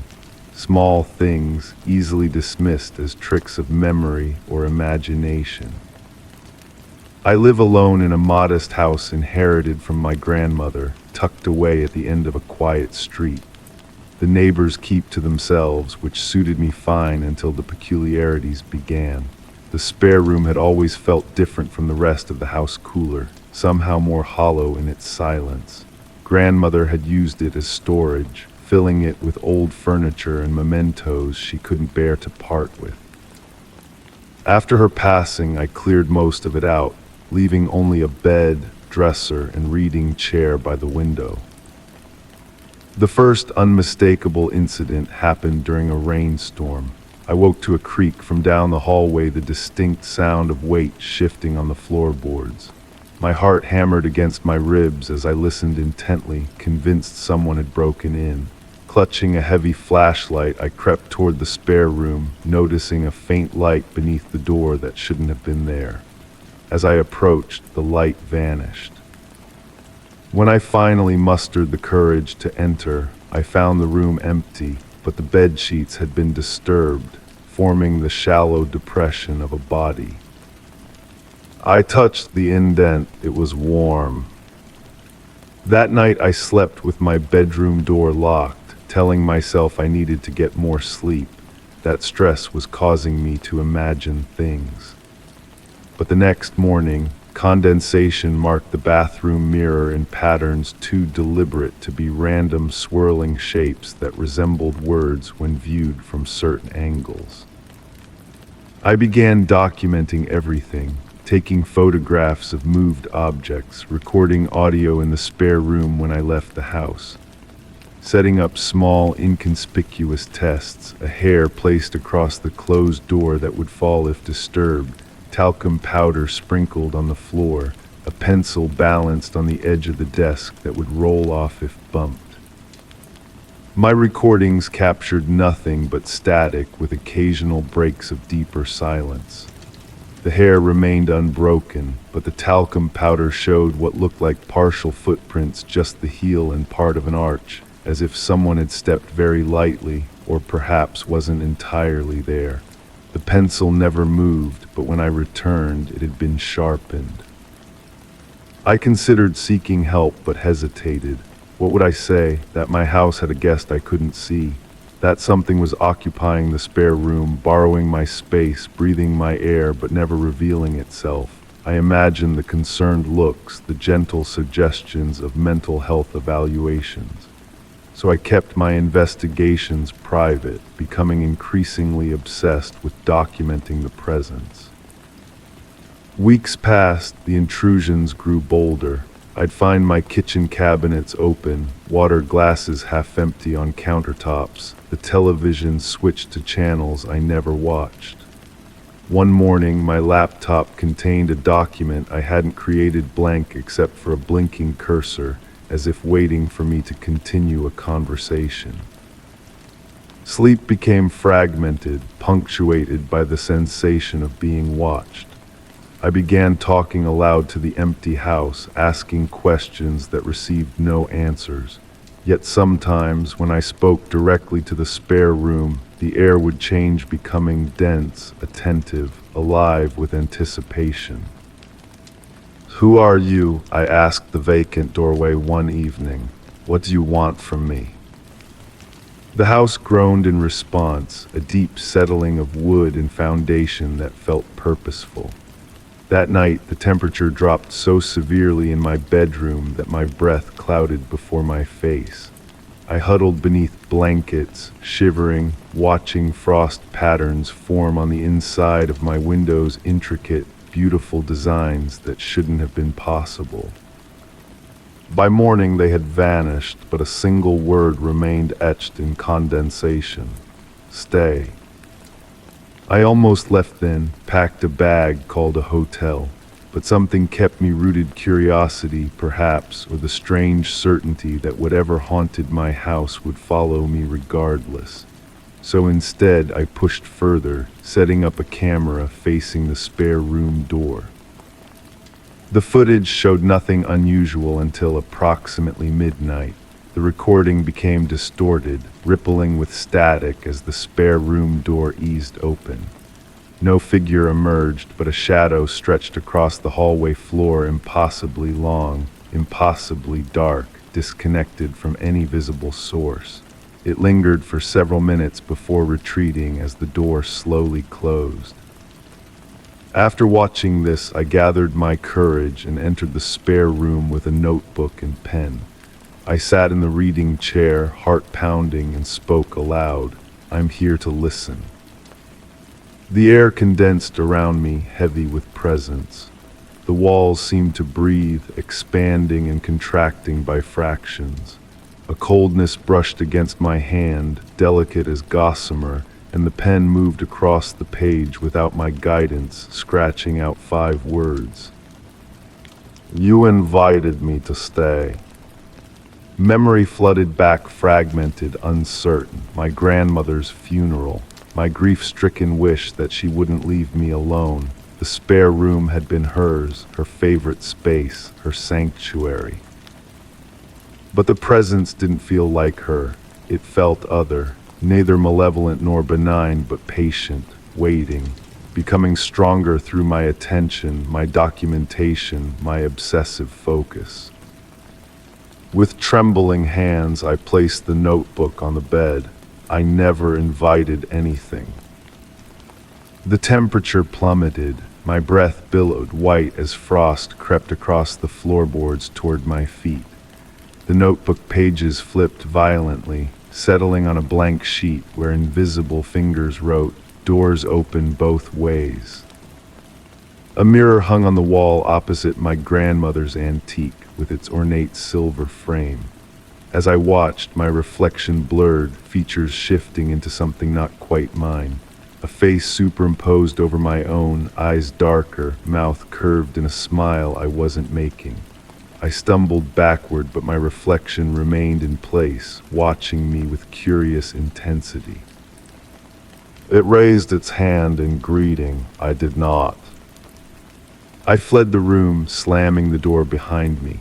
That night, sounds filled the house, drawers opening and closing, water running, footsteps circling my bed as I cowered beneath the covers. When morning came, I found every mirror in the house had been turned to face the walls, including ones too heavy for me to move alone. My rational mind frayed. I stopped going to work, stopped answering calls. My entire existence narrowed to the house and its uninvited guest.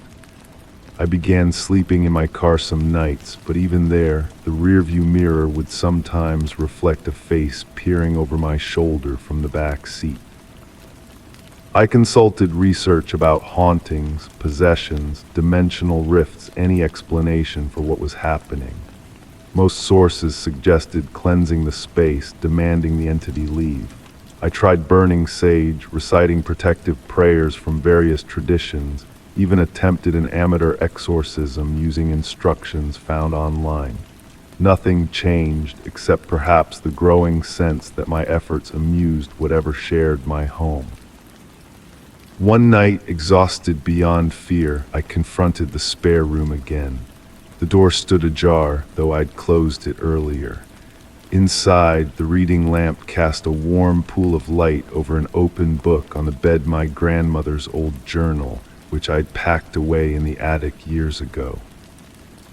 The pages displayed her handwriting, familiar and comforting, except for a passage I didn't recognize. The mirror was always a doorway. Some doors should remain closed. Below it, in fresher ink, "Too late now." As I read those words, the journal snapped shut, the lamp extinguished itself. In the sudden darkness, something shifted on the bed, a depression forming in the mattress as though someone sat down. The springs creaked under invisible weight. "What are you?" My voice sounded foreign even to my own ears. No answer came, but I felt warm breath against my cheek. The scent of cologne stronger now, mixed with something earthy and ancient. A finger traced the line of my jaw, feather-light but unmistakable. I remained frozen, neither retreating nor advancing, as understanding dawned. Whatever had entered my home wasn't trying to frighten me away, it was making space for itself, becoming familiar, becoming real through my perception, my documentation, my belief. Each photograph I'd taken, each recording, each test I had been measuring and defining it, giving it form and substance through my attention. My grandmother's warning about the mirror made sudden, terrible sense. The antique mirror had been a boundary between realities, and my grief had weakened that boundary, creating an opening. Now something was coming through, using my observations to construct itself in my world. That night I removed every mirror from my house, carrying them to the shed out back. I deleted my recordings, burned my notebooks of observations, erased all evidence of my documentation. If attention strengthened it, perhaps the absence of attention would weaken it. For several days the house fell silent. No moved objects, no unexplained sounds. I began to hope, to believe I had solved the intrusion. But on the seventh night I woke to find the spare room door wide open, light spilling into the hallway. Against my better judgment, I approached. The room had transformed furniture, rearranged, walls seemingly expanded beyond the physical dimensions of my house. The antique mirror hung once again in its place, though I was certain I had removed it. In its reflection, I saw not the room behind me, but another space entirely, a vast, shadowed chamber filled with shifting forms. And standing directly before the mirror on that side, gazing back at me with my own face, stood a figure with its palm pressed against the glass. Our eyes met across that impossible divide. Recognition flared between us, mirror twins, separated by a thinning boundary. I realized with dawning horror that I had not been observing an intruder in my home. Something had been observing me. The glass surface rippled like disturbed water. The figure smiled my smile on not my face and pushed against the mirror. The glass bulged outward like a membrane, fingers beginning to pierce through into my reality. I backed away as my reflection stepped forward, the mirror no longer reflecting but permitting passage. As it emerged fully into the spare room, I noticed subtle wrongness, movements too fluid, proportions slightly distorted, eyes reflecting light like an animal's. It studied me with curious intensity, head tilting at an impossible angle. When it spoke, its voice was mine but hollow, resonating from everywhere at once.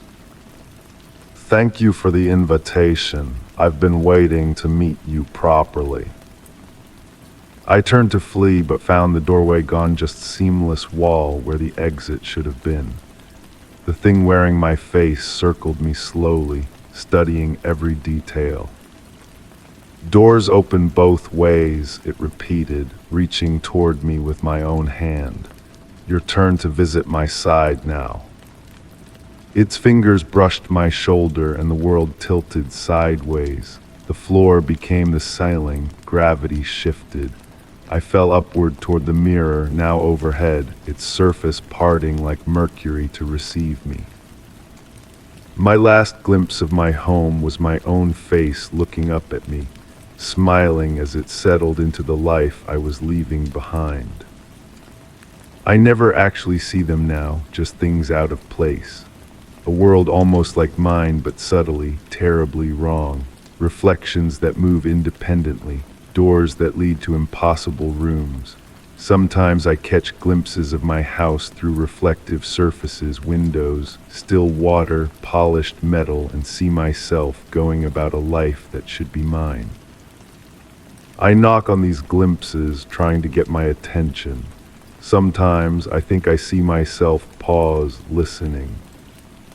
But the connection always closes before I can make contact.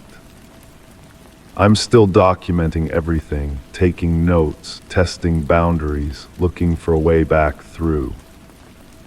After all, doors open both ways. And my replacement sometimes looks worried when it passes mirrors. Story 9, it was subtle at first, a low hum, like the start of a melody you can't quite place.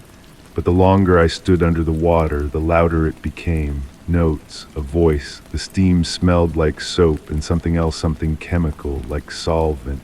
I turned off the water. The singing continued for one more note, then stopped abruptly. I stood dripping in the silence, waiting. Nothing, just the occasional plink of water from the shower head. I wrapped myself in a towel, convinced I'd imagined it. My mind playing tricks, a radio from a neighbor's apartment, perhaps. I wiped condensation from the mirror and leaned close, studying my reflection. That's when I noticed it, a small dark spot on my shoulder, not a mole or a bruise, more like a stain. I rubbed at it with my fingertip. It didn't hurt, it didn't smudge. It felt slightly cooler than the surrounding skin. I dressed quickly, covering the mark with my shirt. The bathroom fan whirred overhead, clearing the steam. As the air thinned, I could swear the humming returned faint, just at the edge of hearing. I pressed my ear against the bathroom wall. The sound wasn't coming through the wall, it was coming from inside it. That night I slept poorly, dreams of falling through dark water while a distant voice sang fragments of a tune I almost recognized. I woke drenched in sweat, my sheets twisted around my legs. The spot on my shoulder had grown larger. I avoided the shower the next morning, using the sink to wash instead. The mark remained, now the size of a quarter, dark, with blurred edges that seemed to shift when I wasn't looking directly at them. I took photos with my phone, comparing them side by side. In each successive image, the edges appeared in slightly different positions, as if the mark was slowly moving. At work, I found myself humming a tune I didn't recognize. When a colleague asked me what song it was, I couldn't answer. The melody lived in my muscles, not my memory. During meetings, I caught myself scratching at my shoulder, digging my nails into my shirt. The spot had begun to itch. That evening, I inspected the bathroom. I tapped on tiles, checked the ventilation, looked for signs of mold or water damage. Everything appeared normal. I placed a digital recorder on the sink and ran the shower, staying outside the bathroom. When I played back the recording, there was only the sound of running water. I needed to shower eventually. 3 days had passed. I felt grimy, uncomfortable in my own skin. I stood before the bathroom door, heart pounding, feeling ridiculous. It was just a shower, just water. I entered undressed and examined my shoulder. The mark had doubled in size, its edges rippling slightly when I touched it. The skin around it felt numb. I stepped into the shower stall but couldn't bring myself to turn on the water. Instead, I pressed my ear against the tile wall. At first, nothing, then vibration, subtle but unmistakable. The wall wasn't just conducting sound, it was generating it. A low, rhythmic hum that resonated through my skull, bypassing my ears entirely. I placed my palm flat against the tile. Cold, then warm, then vibrating with such intensity that my teeth chattered. The grout between the tiles darkened, moisture seeping through like sweat from pores. A drop of something thick and black emerged from the seam nearest my hand. It clung to the white tile for a moment, then began to move not downward with gravity, but laterally, following the grout line. I backed away. The humming grew louder, resolving into notes, into syllables I couldn't quite distinguish. The black substance continued to emerge, tracing patterns across the tile. I realized with growing horror that the patterns matched the mark on my shoulder. That night I slept in my car. The mark had spread down my arm, web-like tendrils extending toward my elbow. It no longer felt cool to the touch, but warm, pulsing in time with my heartbeat, or perhaps my heart had begun to follow its rhythm. I searched online for similar cases, stories of black mold, parasitic infections, psychosomatic conditions. Nothing matched what was happening to me. I recorded the mark's progression with my phone, setting alarms to wake myself every hour. In the videos, the edges of the mark seemed to contract and expand like something breathing. By morning, I was exhausted and desperate. I needed to clean myself. I drove to a fitness center and paid for a day pass. In their communal showers, surrounded by strangers, I felt safer. The water was lukewarm, the pressure weak. I scrubbed at the mark with soap, then with a brush borrowed from another patron. The skin reddened, but the mark remained. As I rinsed my hair, I realized the shower had gone quiet, not just mine, all of them. The other patrons continued their routines, soaping and rinsing in eerie silence. Water streamed from shower heads without sound, conversations muted. Even the slap of wet feet on tile had ceased. Then the humming began, not from the walls this time, but from the people. Everyone around me humming the same melody that had haunted me for days. Their mouths remained closed, expressions neutral as they bathed, but the sound emanated from them, from their chests, their throats, growing louder as they moved closer. I fled half-dressed, water streaming from my hair. In my car, I examined my shoulder again. The mark had changed. Its edges were more defined now, less like a stain and more like a pattern, intricate whorls and lines that reminded me of circuitry or ancient script. When I returned home, I covered the bathroom door with plastic sheeting, sealing it shut. I slept on the couch, waking frequently to the sensation of movement on my skin. The mark had spread across my chest now, curving around my ribs like fingers. I called in sick to work. I stopped answering texts. I ordered delivery food and left payment instructions that required no human contact. When packages arrived, I waited until the delivery person was gone before retrieving them. 1 week after first hearing the sound in my shower, I woke to find my living room walls wet with condensation.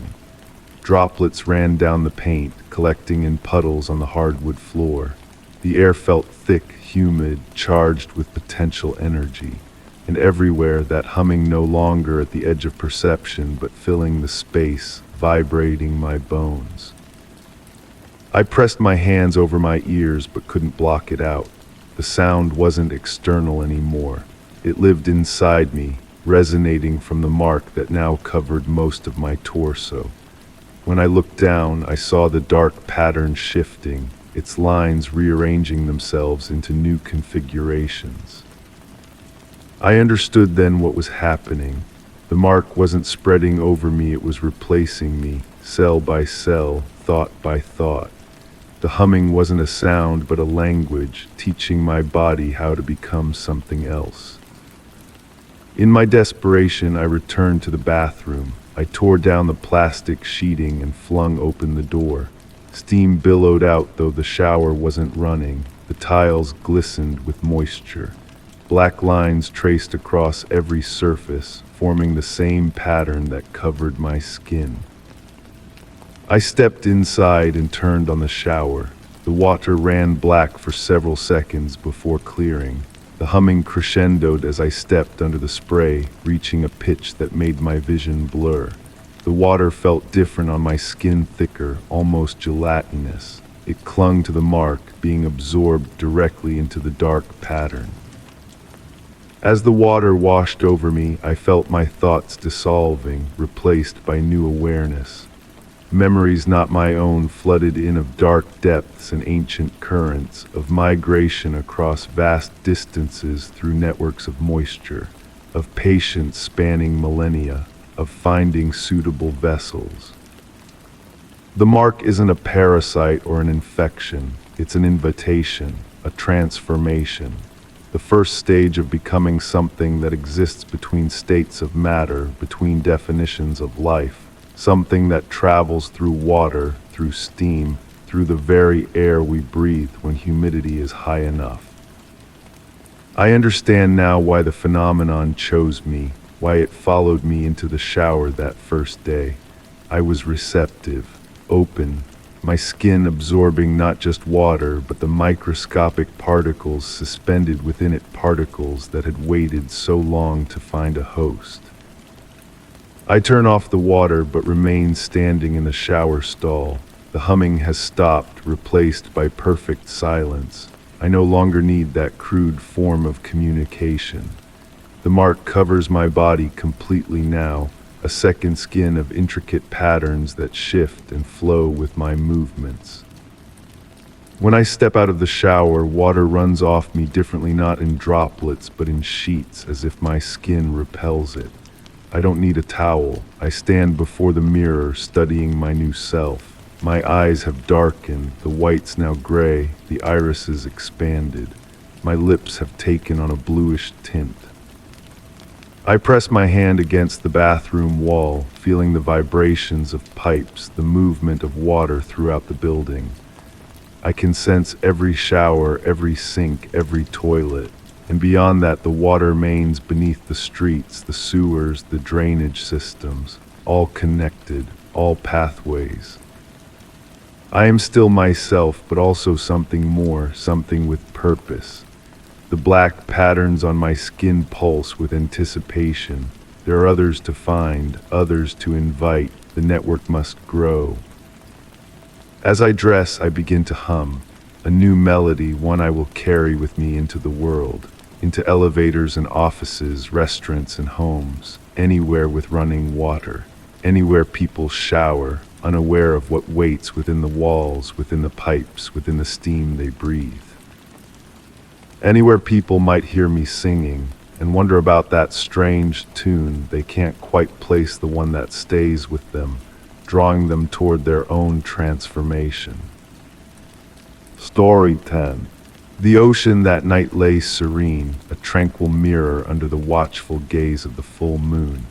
Wrapped snugly in a woolen blanket, I sat on the creaking porch of my wooden abode, lulled by the soft melody of waves caressing the shore.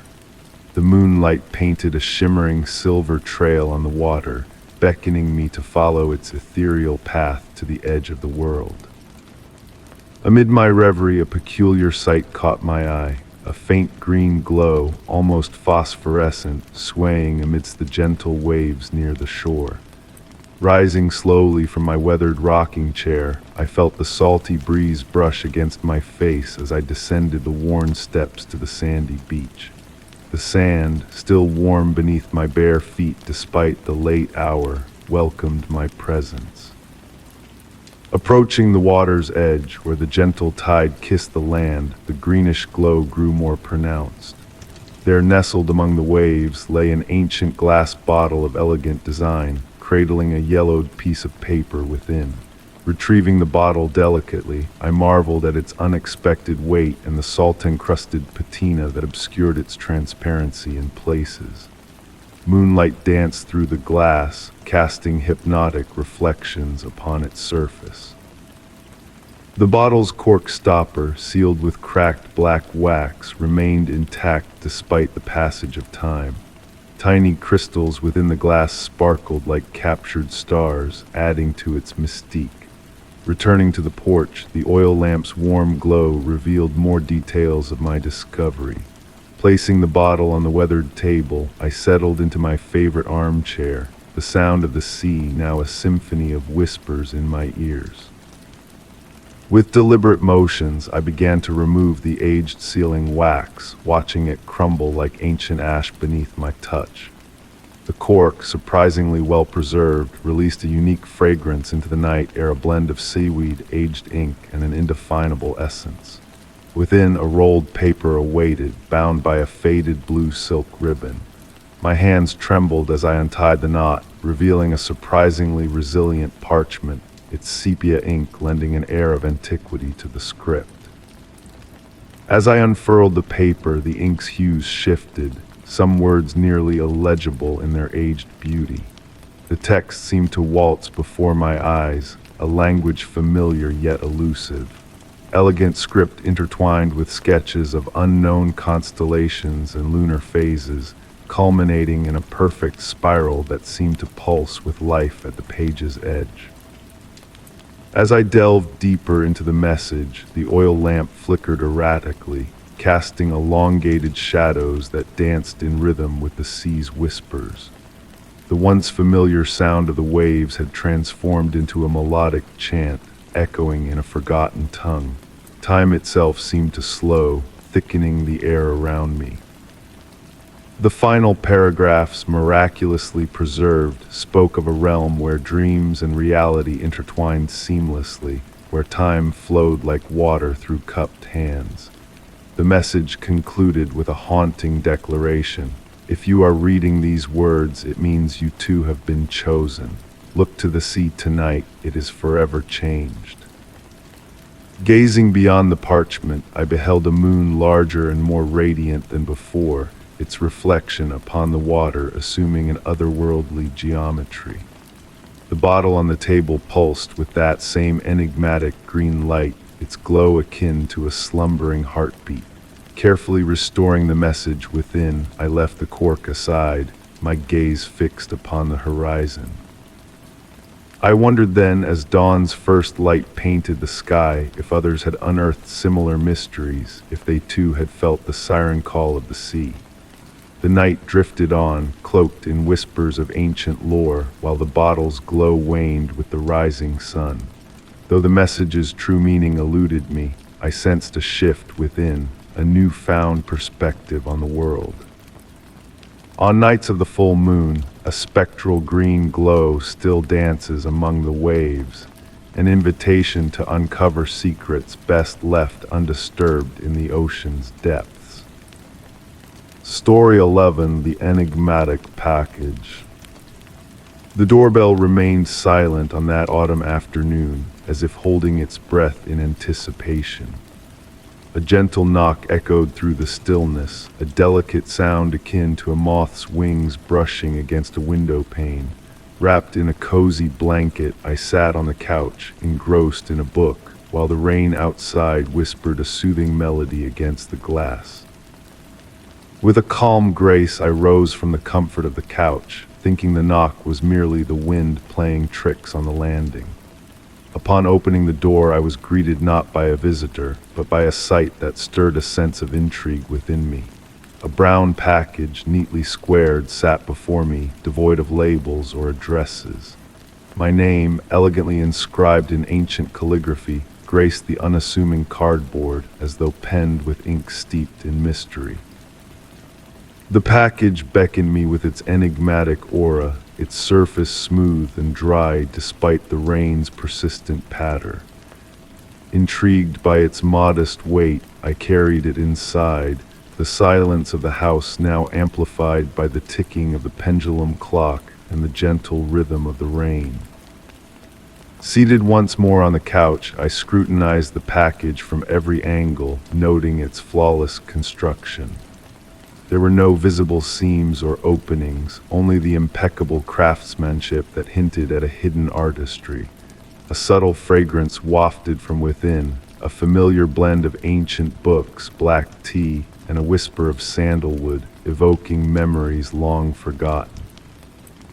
As I cradled the package in my lap, a subtle movement stirred within, elusive and ethereal. It was as though the very air within the box danced in intricate patterns, teasing my senses with its intangible presence. The fading light of the afternoon cast elongated shadows across the room, enveloping me in a cocoon of tranquility.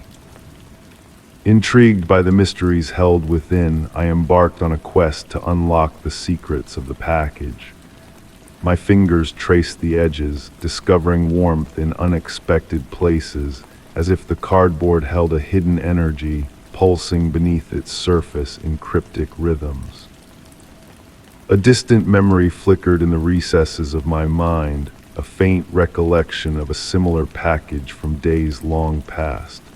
The rain outside intensified, its symphony blending with the enigmatic warmth emanating from the package. Was it mere coincidence or a subtle thread connecting past and present in a tapestry of enigma? As twilight descended upon the room, a subtle shift in the atmosphere enveloped me, balancing on the threshold between warmth and coolness.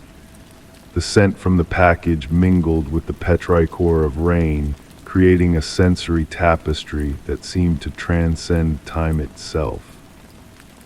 A wondrous revelation unfolded before me as my touch left ephemeral, luminous imprints on the cardboard, as if the material responded to the warmth of my skin with a silent glow. These fleeting traces illuminated the quiet room, a celestial ballet of light and shadow dancing in harmony. Lost in this mesmerizing display, I lost all sense of time, only to awaken to the deepening hues of evening. The room bathed in a soft blue twilight, the package emitting a faint, ethereal glow that defied explanation. Deciding to leave its secrets for another day, I placed it gently on the coffee table, the mystery lingering in the air like a whisper of forgotten dreams. In the days that followed, the package remained a silent sentinel on the table, its presence a beacon of curiosity. The faint glow persisted, the elusive movements within hinting at secrets untold. The scent, ever-changing yet familiar, wove a tapestry of intrigue that captivated my senses. I pondered the origin of this enigmatic gift, its purpose veiled in shadows. Perhaps its true magic lay not in its contents, but in the questions it evoked, the mysteries it whispered to the soul. As the rain continued to serenade the windows on autumn evenings, I found myself drawn to the package, its silent allure a testament to the beauty of the unknown.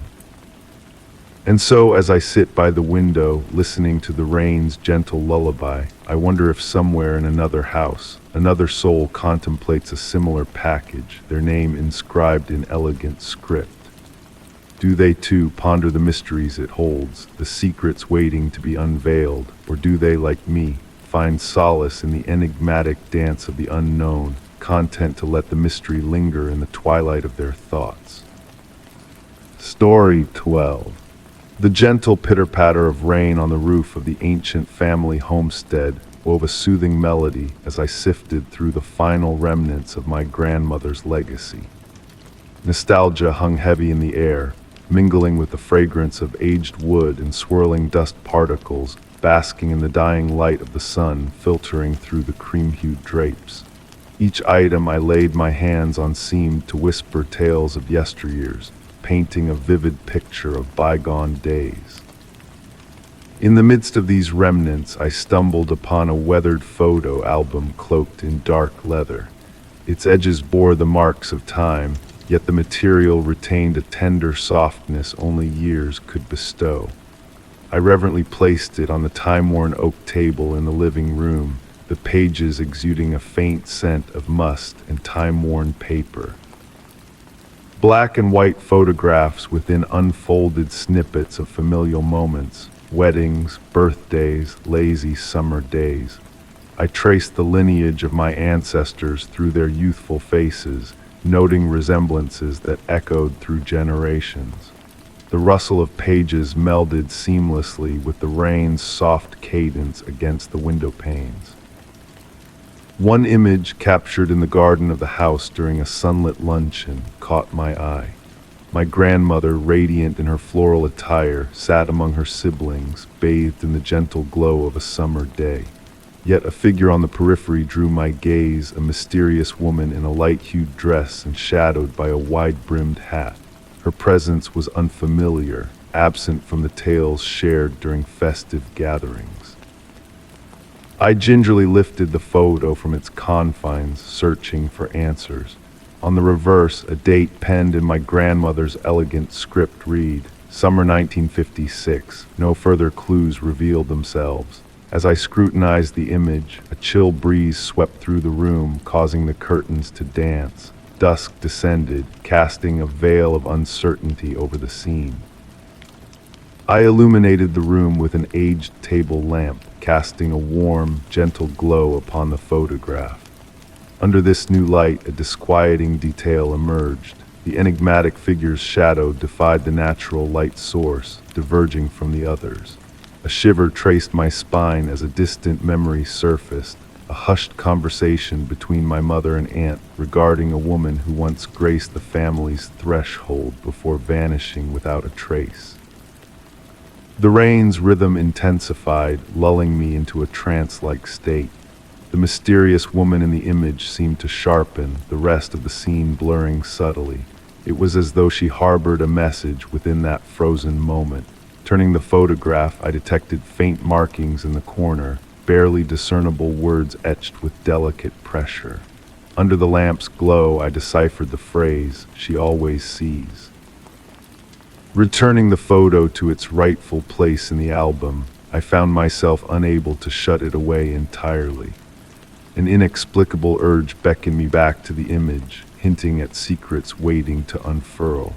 How many untold narratives lay buried within these walls, concealed by the lens of a camera and trapped in the silence of time. Night enveloped the house in a hushed embrace, the rain's gentle lullaby serenading the dwelling. Seated in an armchair beside the window, the album resting on my lap, I delved into contemplation. Who was this enigmatic woman? What had she witnessed? And most intriguingly, did she still bear witness to the present?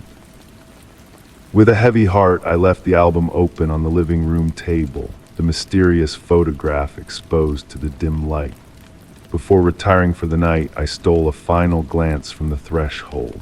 In the flickering lamplight, a fleeting notion crossed my mind. Did the figure shift ever so slightly, as if acknowledging my presence? Or was it merely a trick of light, a mystery destined to remain ensconced within the faded pages of a cherished family heirloom? Story 13, the weariness of a long day lingered with me as I entered my study. The soft amber glow of the desk lamp cast gentle shadows on the familiar bookshelves that lined the walls. The scent of aged paper and ink embraced me like a warm hug as I settled into my worn leather armchair. My grandmother's old diary, with its weathered brown cover and yellowed pages, lay on the polished wooden desk where I had left it that morning. As I reached out to open it, a peculiar discovery halted me in my tracks. The last page I had written was no longer empty. Intriguingly, a different handwriting filled the page with words I did not recall penning. The ink appeared fresh, as if penned moments before. Leaning in, my breath slowed, and I was drawn into the mysterious tale unfolding before me. The elegant script painted a vivid picture of an autumn evening, intricately detailing the very room I sat in. The gentle rain tapping against the window created a soothing melody that blended with the rustling of pages moved by an unseen breeze.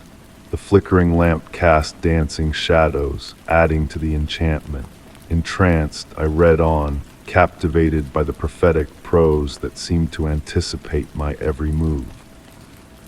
Curiosity urged him to turn the page. The words beckoned, and as if in a trance, my fingers obeyed, revealing new words materializing before my eyes. My heart quickened as the invisible hand continued to write, capturing my sensations with uncanny precision. The warmth of the lamp, the heaviness of my breath, the shiver down my spine, all detailed on the page as if by magic.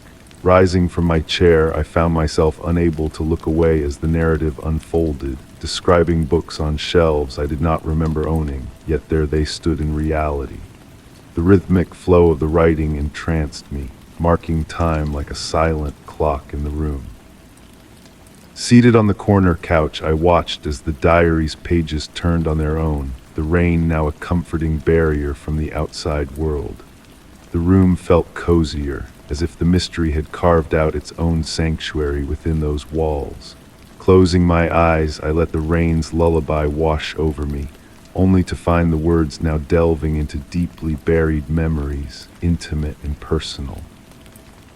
Approaching the desk once more, each step deliberate, the words transformed into a dialogue, a conversation with my own past.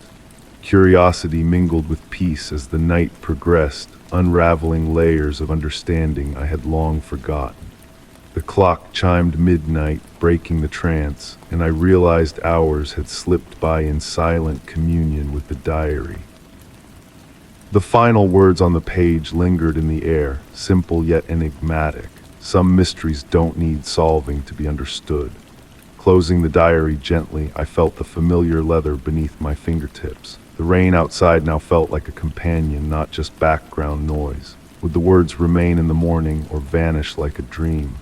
As I readied for bed, I stole a glance at the study, the diary resting innocently on the desk, yet something profound had shifted within me. Night enveloped the room in quietness, the lamp's amber glow a silent guardian of the inexplicable.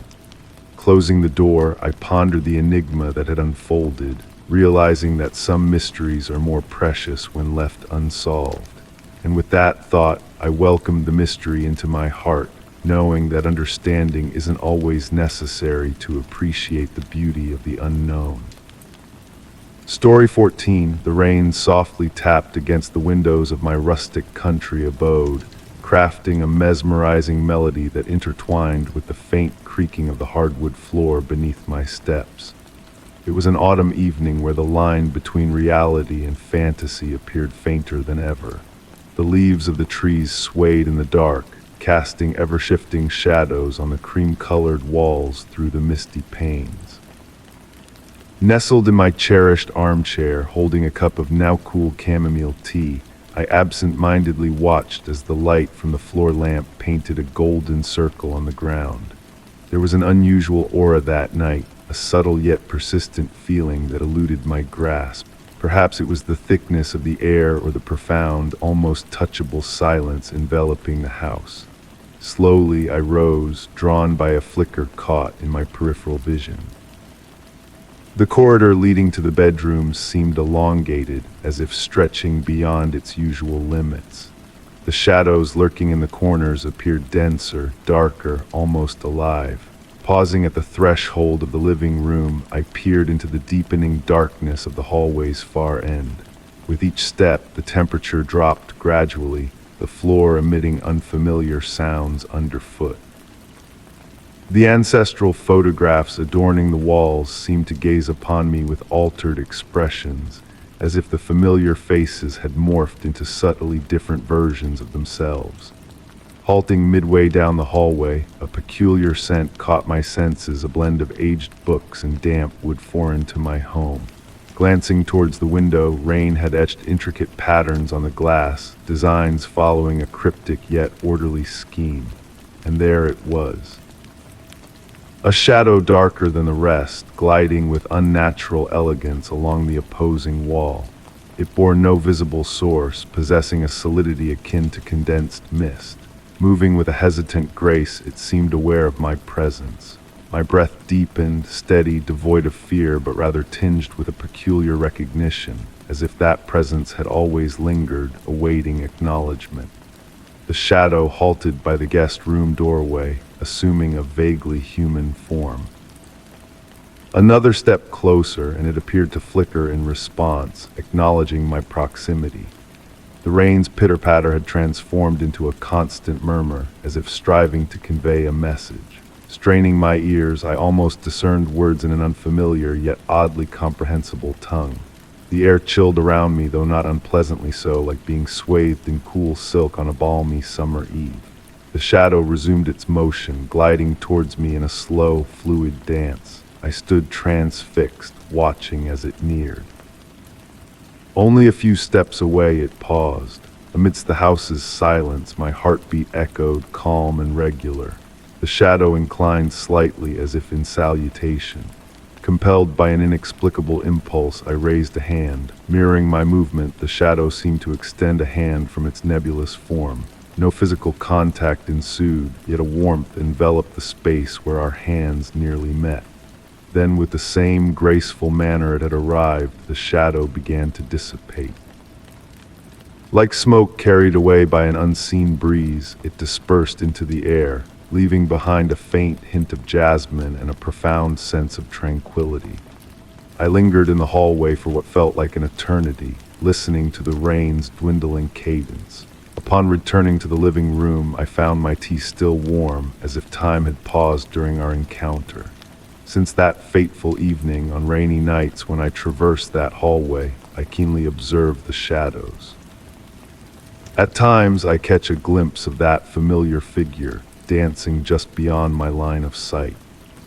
The enigmatic identity of the shadow remains a mystery, yet its presence has not birthed unease within me, but rather an understanding that some mysteries require no unraveling. The hallway of my abode now harbors this secret, and on quiet nights when rain taps against the windows, I await a blend of curiosity and serenity for a new rendezvous with the shadow that dances beyond the corridor. Story 15. The fall breeze whispered through the trees, weaving a gentle lullaby that harmonized with the hushed hum of the surrounding crowd. Perched on my beloved bench in the park, I observed the steady stream of passers-by strolling along the paved pathways. The air held a crispness that carried the essence of moist earth and damp wood. Though I held a book in my hands, my focus was drawn to a subtle, almost elusive sensation that had lingered with me for days on end. It all commenced with a quiet whisper. One morning on my way to work, a tingling sensation brushed against my neck, as if a pair of unseen eyes were fixed upon me. I turned around, only to be met with the usual rush of commuters scurrying towards their destinations. In the days that followed, the feeling grew more pronounced, more palpable. It lingered during lunch breaks while running errands at the market, even as I sat in my cherished coffee spot. People continued to drift by my bench, some solitary, others accompanied. A woman draped in a scarlet coat paused to check her phone. An elderly gentleman sauntered leisurely with his polished wooden cane. Yet amidst these familiar figures, a sense of unfamiliarity lingered, something elusive, something I couldn't quite grasp. Closing my book, I rose from my seat, opting for a leisurely stroll. The sky transitioned into a tapestry of amber hues as the first street lamps flickered to life. I meandered along the main thoroughfare, the echo of my footsteps on the gravel guiding me. The sensation persisted, akin to an invisible companion trailing me at a fixed distance. Pausing in front of a storefront window, I feigned interest in the displayed wares. Through the glass reflection, I discreetly observed the individuals passing behind me. That's when I discerned a peculiar anomaly, a face within the throng that seemed ever present. Its features remained indistinct, shifting amidst the crowd with seamless fluidity. Resuming my walk, I remained vigilant. Veering onto side streets, then others, the crowd thinned, yet the presence endured. Settling on a bench in a tranquil square, enveloped by aged edifices aglow with warm lamplight, I sensed a chill in the air and the emergence of evening's first stars. It was then that I made a disquieting realization. It wasn't a singular gaze tracking me, but many.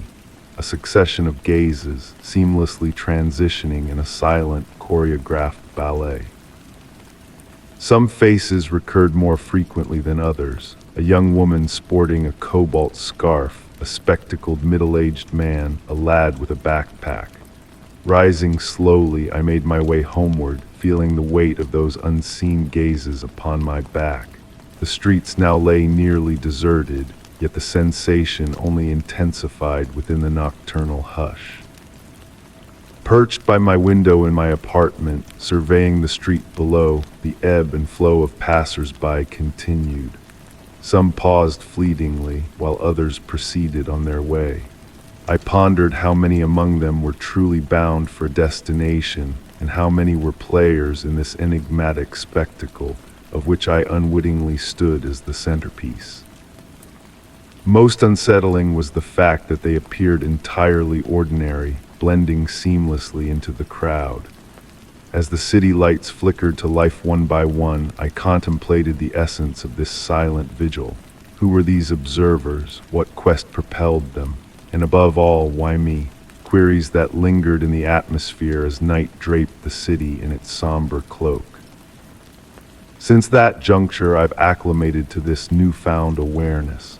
At times, I endeavor to discern my watchers, while on other occasions, I feign ignorance of their presence. Yet they persist, akin to shadows flitting at the peripheries of my daily existence. And in the silence of night, as I gaze from my window at the waning streets, I ponder if they too contemplate me, concealed within their abodes, preparing for another day of this enigmatic ballet of gazes and apparitions. Story 16. The rain cascaded down, a soothing symphony on the house's roof, serenading the night with its tranquil melody. Nestled in my cherished armchair, cradling a cup of chamomile tea turned cold in my hands, I drifted in and out of the hypnotic rhythm of the rainfall. Amidst the peaceful ambience, a subtle anomaly captured my attention. A faint, almost elusive sound intertwined with the rain's percussion, gentle footfalls echoing from the depths of the basement. Initially, I brushed it off as the usual settling noises of an aging house. Like an old soul, my abode had its peculiar way of communicating through soft creaks and murmurs, especially on damp nights when the wooden framework swelled with moisture. Yet this time there was a distinct quality to those sounds, a cadence that eerily mirrored human footsteps. Rising languidly from my seat, I placed the cup on the nearby table. The wooden floor beneath my feet exuded a residual warmth, a lingering embrace from the day's sun. Approaching the basement door, the air grew colder, a frigid draft creeping up the stairs. The brass handle chilled my touch, and as I twisted it, a solitary click reverberated through the silent house. Descending into the darkness, each step resonated with a symphony of footsteps, blending with the enigmatic rhythm I had observed earlier. The familiar scent of the basement, a blend of aged wood, damp soil, and indefinable essence, intensified with each descent. In the dimly lit basement, shadows cavorted on the walls, choreographed by the sporadic lightning flashes through the skylight. The shelves, laden with relics of yesteryears, cast distorted shapes that seemed to dance in harmony with the rain's beat. It was then I discerned an anomaly. Faint, moisture-laden footprints adorned the dusty floor, spiraling inward as if an unseen visitor had paced in circles at the room's heart. Drawing closer to the ethereal imprints, I pondered their origin. No signs of water intrusion marred the space, and the skylight remained intact. As I scrutinized the enigmatic tracks, a subtle motion in the shadowed corner seized my gaze. In the obscurity where light dared not trespass, a presence stirred, moving with deliberate languor. My heart quickened not with fear, but with a blend of curiosity and uncanny recognition. Approaching the shadowed recess, the chill in the air deepened and the phantom footsteps surrounded me, a ghostly ensemble of unseen souls pacing in unison. A revelation dawned upon me. The footprints formed a deliberate design, a spiral converging toward the room's epicenter. The freshest imprints, closest to the core, glistened with moisture as if freshly etched. Immobile, I beheld this enigma unfold, the footprints fading into nothingness, dissolving in the cold basement air. The phantom footsteps dwindled, melding into the rain's persistent drumming. Ascending the stairs once more, a peculiar tranquility enveloped me, as if I had glimpsed an ancient, enigmatic ritual entrenched in the house's depths. That night, as I readied for slumber, the rain's melody took on a new timbre. No longer mere droplets, but a harmonious echo of the basement's unseen cadence. Drifting into dreams, I wondered if the footsteps would return, and if I would muster the courage to witness the mystery unfold once more in the veiled sanctum beneath my home. Story 17. The grandfather clock in my study announced midnight with its deep, familiar resonance, each chime echoing through the still air like gentle ripples on a pond. I settled into my worn leather armchair, an old book resting on my lap, lulled by the soft patter of rain against the window panes. The house murmured softly around me, its aged wooden frame settling into the hush of the night. My gaze wandered to the hallway door, its dark wooden frame illuminated by the warm glow of my reading lamp. Tonight there was a subtle difference, a shift in the air that whispered of change. The brass handle glinted differently, the wood grains seemed to dance in the light. Despite living here for 15 years, this door now felt foreign, a silent enigma beckoning me closer. Rising from my chair, I marked my place in the book with a silk ribbon.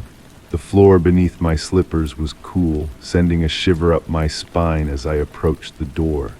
The temperature dropped, a hint of winter in this secluded corner of my home. My fingers brushed the handle, its unexpected warmth a stark contrast to the chilled air around me. As the door opened smoothly, the hallway beyond appeared unchanged, the same faded wallpaper, the same well-trodden carpet, the same array of framed memories adorning the walls. Closing the door, I dismissed my unease as mere fancy. Perhaps my mind, steeped in mystery novels, played tricks on me. That night, my dreams were filled with doors. They materialized in improbable places, blooming in gardens, hovering in the sky, standing solitary on deserted shores. Each bore the same brass handle, radiating warmth against surreal backdrops. Morning arrived and I carried on with my routine, barely sparing a glance for the hallway door as I passed through it. But as dusk descended, a peculiar sight caught my eye. The door appeared lighter in color, as though aged by decades overnight. The brass handle now bore a patina previously unseen. Approaching it with a photographer's scrutiny, I noted the subtle changes, the wood now lighter, with an unfamiliar grain pattern, the hinges transformed to burnished copper. Yet the hallway beyond remained constant, a silent witness to the door's clandestine alterations. Night after night, the door underwent subtle metamorphoses, sometimes aged, sometimes renewed, its handle shifting, its frame embellished or stripped bare. I meticulously chronicled each transformation, watching as the door evolved in the dead of night, unseen by waking eyes. One evening, determined to unravel the mystery, I kept vigil, observing the door through the small hours. The grandfather clock ticked away, my resolve unwavering. At 3:17 a.m., a flicker of light and a shift in the air heralded another change. The warm oak had morphed into rich mahogany, silver inlays dancing across its surface. Drawn to the door, I hesitated at the crystal handle, the air humming with a subtle energy. It was then I noticed there was no keyhole, a detail that had always been there in the morning, a discrepancy that tugged at the edges of my memory, a puzzle left unsolved. Days passed, the door's transformations a silent enigma. I glimpsed fleeting images of different hallways beneath it, each with its own story, its own secrets. Yet when I opened the door, it was always my familiar hallway that greeted me, a constant in a sea of change. Each night the door revealed a new guise, a fresh mystery to ponder. I grew accustomed to its quiet evolution, finding solace in its enigmatic nature. Perhaps the door was not changing, but rather I was seeing it anew with each passing night. As the grandfather clock told midnight and rain tapped gently against the windows, I awaited the door's next transformation with eager anticipation. In the quiet hours before dawn, amidst the whispers of the night, I found solace in the mysteries it held, in the untold secrets that lay beyond its ever-changing facade. Story 18. The hotel corridor glowed with a soft amber light filtering through stained glass lampshades, casting a warm hue on the walls. The night was deep, wrapped in a blanket of silence broken only by the distant hum of air conditioners. I made my way towards the elevator, the wheels of my suitcase gliding soundlessly over the rich burgundy carpet. The weariness of a long day filled with business meetings weighed heavily on my shoulders. As I reached the elevator, I pressed the button and watched my reflection blur in the polished metal doors. The digital numbers above the elevator ticked down slowly, 654. A gentle green light bathed the space as the elevator descended. When the doors slid open with a soft chime, I stepped inside the mirrored chamber lined with dark wood. I selected the 7th floor, the topmost level, and leaned against the back wall, closing my eyes briefly. The elevator began its ascent with a smooth, almost imperceptible motion, like a deep, steady breath. When I opened my eyes, a peculiar sight greeted me in the mirror ahead. It seemed as though my reflection lagged slightly behind my movements, a subtle delay that sent a shiver down my spine. Shaking off the strange sensation, I focused on the journey as the elevator glided to a stop, the doors parting silently. Stepping into the hallway, a wave of unease washed over me. The carpet beneath my feet had transformed from burgundy to a deep green, the wall lamps taking on an antiquated charm with an Art Deco flair I hadn't noticed before. Although the display still read the 7th floor, everything felt different. The hallway stretched longer, narrower, and the air carried a scent of old books and aged wood. The room numbers bore an unfamiliar sequence, 7A, 7B, 7C, deviating from the standard numeric order. Panic tinged my thoughts as I turned to head back to the elevator, only to find the doors sealed shut. Pressing the call button yielded no response, the display above the doors dark and lifeless. The silence thickened around me, almost tangible in its weight. Slowly, I navigated the corridor, each pulsating light an identical door whispering a different tale, a hidden narrative waiting to be unveiled. At the hallway's end sat a figure in an antique armchair, an elderly doorman dressed in a uniform of a bygone era, his white hair immaculately styled. With a gentle smile, he inquired if I was lost, his voice soothing and familiar, as if he had been awaiting my arrival. Admitting my confusion, I mentioned my intended destination to the 7th floor. His enigmatic response hinted at a different truth. This was indeed the seventh floor, just not the one I sought. He spoke of the elevator's peculiar nature, guiding weary travelers not to where they wished to go, but where they needed to be. Taking in the surroundings more keenly now, I noticed the intricate details. Golden-framed photographs adorning the walls, depicting smiling faces from another era, and a clock ticking backwards, its hands tracing an impossible path. Comforted by the doorman's reassurance, I settled into an armchair, the weariness melting away. The once unsettling silence now cradled me like a warm embrace, the shadows dancing on the walls, casting hypnotic patterns. Time seemed to blur in that ethereal space, the backwards ticking of the clock weaving a tranquil melody, lulling me into a serene slumber.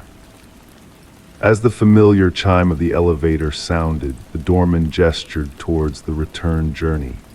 Standing up, a strange sense of rejuvenation filled me. Turning to express gratitude, I found the armchair empty, a worn leather-bound book resting on the armrest, its pages whispering tales of forgotten times. Entering the elevator, the journey back was swift. Stepping out onto the familiar burgundy-carpeted hallway, I glanced back at the elevator as the display momentarily flickered, revealing a symbol unknown to me before settling on the number 7. Since that mysterious night, every elevator ride in a hotel carries a whisper of wonder. Will it lead me to my desired destination, or will it unveil a path I never knew I needed? And on the quietest of nights, a faint rustle of pages echoes in the corridors, a reminder of a place that exists between floors, where time dances in reverse and mysteries unfold in the hush of shadows. Story 19. The gentle cadence of rain against my window had become a familiar companion during my late-night writing sessions. Each droplet followed a shimmering path down the glass, painting an ever-shifting canvas of liquid light. The soft amber glow of my desk lamp enveloped me in a cozy sphere, while the rest of the room remained cloaked in soothing darkness. I found myself entranced by the raindrops, seeking out patterns in their wandering trails. Sometimes, when my thoughts strayed from my writing, I would imagine tales hidden within their crystalline journeys. But on this particular night, there was a shift in the air. The water seemed to flow in a manner that defied the norm, as if guided by an unseen force. Initially, I brushed it off as a trick of fatigue playing tricks on my eyes. The rhythmic patter of rain was on the verge of lulling me into that tranquil state between consciousness and dreams. Yet the peculiar patterns only grew more distinct as I continued to observe. Droplets avoided certain areas on the glass, forming dry patches that slowly outlined a figure. I held my breath, leaning in closer to the window. The reflection not only mirrored the rain, but also captured the dim interior of my room behind me. In that dual world of glass and water, I couldn't help but notice something uncanny about my own reflection. It seemed slightly out of sync, mirroring my movements with a subtle delay. The gentle melody of rain intensified, filling my ears with its hypnotic rhythm. I was spellbound as my reflection's hand reached out to touch the glass, a motion I had not initiated. It moved with a fluid grace, as if dancing to a tune I had yet to learn. A warmth spread over my skin, contrasting the chill of the night air near the window. As my reflection's features began to morph, undergoing subtle shifts that rendered it both recognizable and alien, I felt a sense of timelessness enveloping the room. The eyes staring back at me held a wisdom that transcended my own, depths that seemed to span ages. Motionless, I watched as my reflection continued its graceful transformation. The face blurred the boundaries of gender and age, becoming a being outside the constraints of time. The rain wove intricate patterns around it, a silver frame that defied gravity. I noticed the droplets now moving in flawless circles, a spectacle of impossibility. A flicker in my desk lamp briefly dimmed the room, and in that fleeting darkness I sensed a presence beside me, gentle and comforting. When the light steadied, my reflection had reverted to its usual mimicry of my actions. Yet the rain persisted in its mesmerizing circles, a lingering reminder of the extraordinary visitation. For hours I remained by the window, captivated by the rain and pondering the enigma I had witnessed. The ethereal presence I had felt lingered like a cherished melody, neither unsettling nor obtrusive. As dawn approached, the rain gradually tapered off, leaving behind a window adorned with ordinary streaks. On rainy nights, since I am drawn to that window, my writing forgotten on the desk. In those rare moments when the rainfall creates a perfect mirror, I catch fleeting glimpses of that alternate self peering back at me through the glass. We share a silent understanding, my reflection and I, acknowledging that some mysteries are meant to be embraced rather than explained. The rain persists in its descent, each drop harboring the promise of another encounter. And in those quiet interludes between observer and observed, I ponder if somewhere in another realm, another iteration of myself sits by their own window, yearning to glimpse my world through the silver threads of rain. Story 20: The Whispering Key. Night draped the house in its silent shroud, the wind murmuring through the leaves of the ancient tree in the garden. Perched in the armchair of my bedroom, I beheld shadows waltzing on the walls in the flickering lamplight. It was that bewitching hour when slumber beckoned, yet a peculiar resistance lingered within me, defying the grasp of Morpheus. Night after night, a particular dream had woven its threads through my mind with meticulous precision. The room's warmth and the rhythmic ticking of the old pendulum clock swayed me gently. My gaze landed on the open diary resting on the desk, each page meticulously chronicling the recurring dream.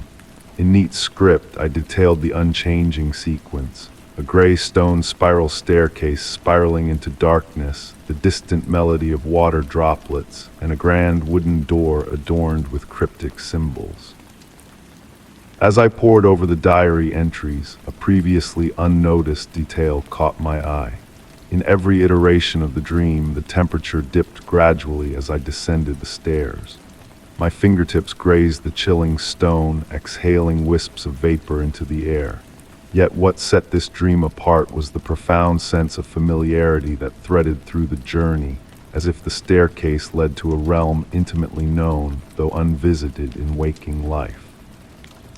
The closed door at the staircase's nadir beckoned, its enigmatic symbols inviting closer inspection. Fluid shapes danced upon the wood, their elusive nature almost alive under scrutiny. In the dream, my touch traced the contours of the symbols, eliciting a subtle vibration that pulsed through the door as if it breathed beneath my fingers. That evening, a peculiar addition caught my eye in the room. Nestled on the nightstand beside the lamp sat an ancient bronze key, its embellishments uncannily mirroring the symbols from my dream. Picking up the key, I marveled at its weight and the icy chill it exuded. Its sudden presence puzzled me, yet it felt inexplicably right, as if it had belonged all along. Drifting into bed, I clutched the key tightly, its solidity affirming its corporeal nature amidst the realm of dreams. As slumber beckoned, a whisper of change lingered in the air. The dream unfurled as usual, the spiraling staircase, the melodic drip of water, the chilling descent. But this time, upon reaching the door, the key in my hand thrummed in harmony with the engraved symbols.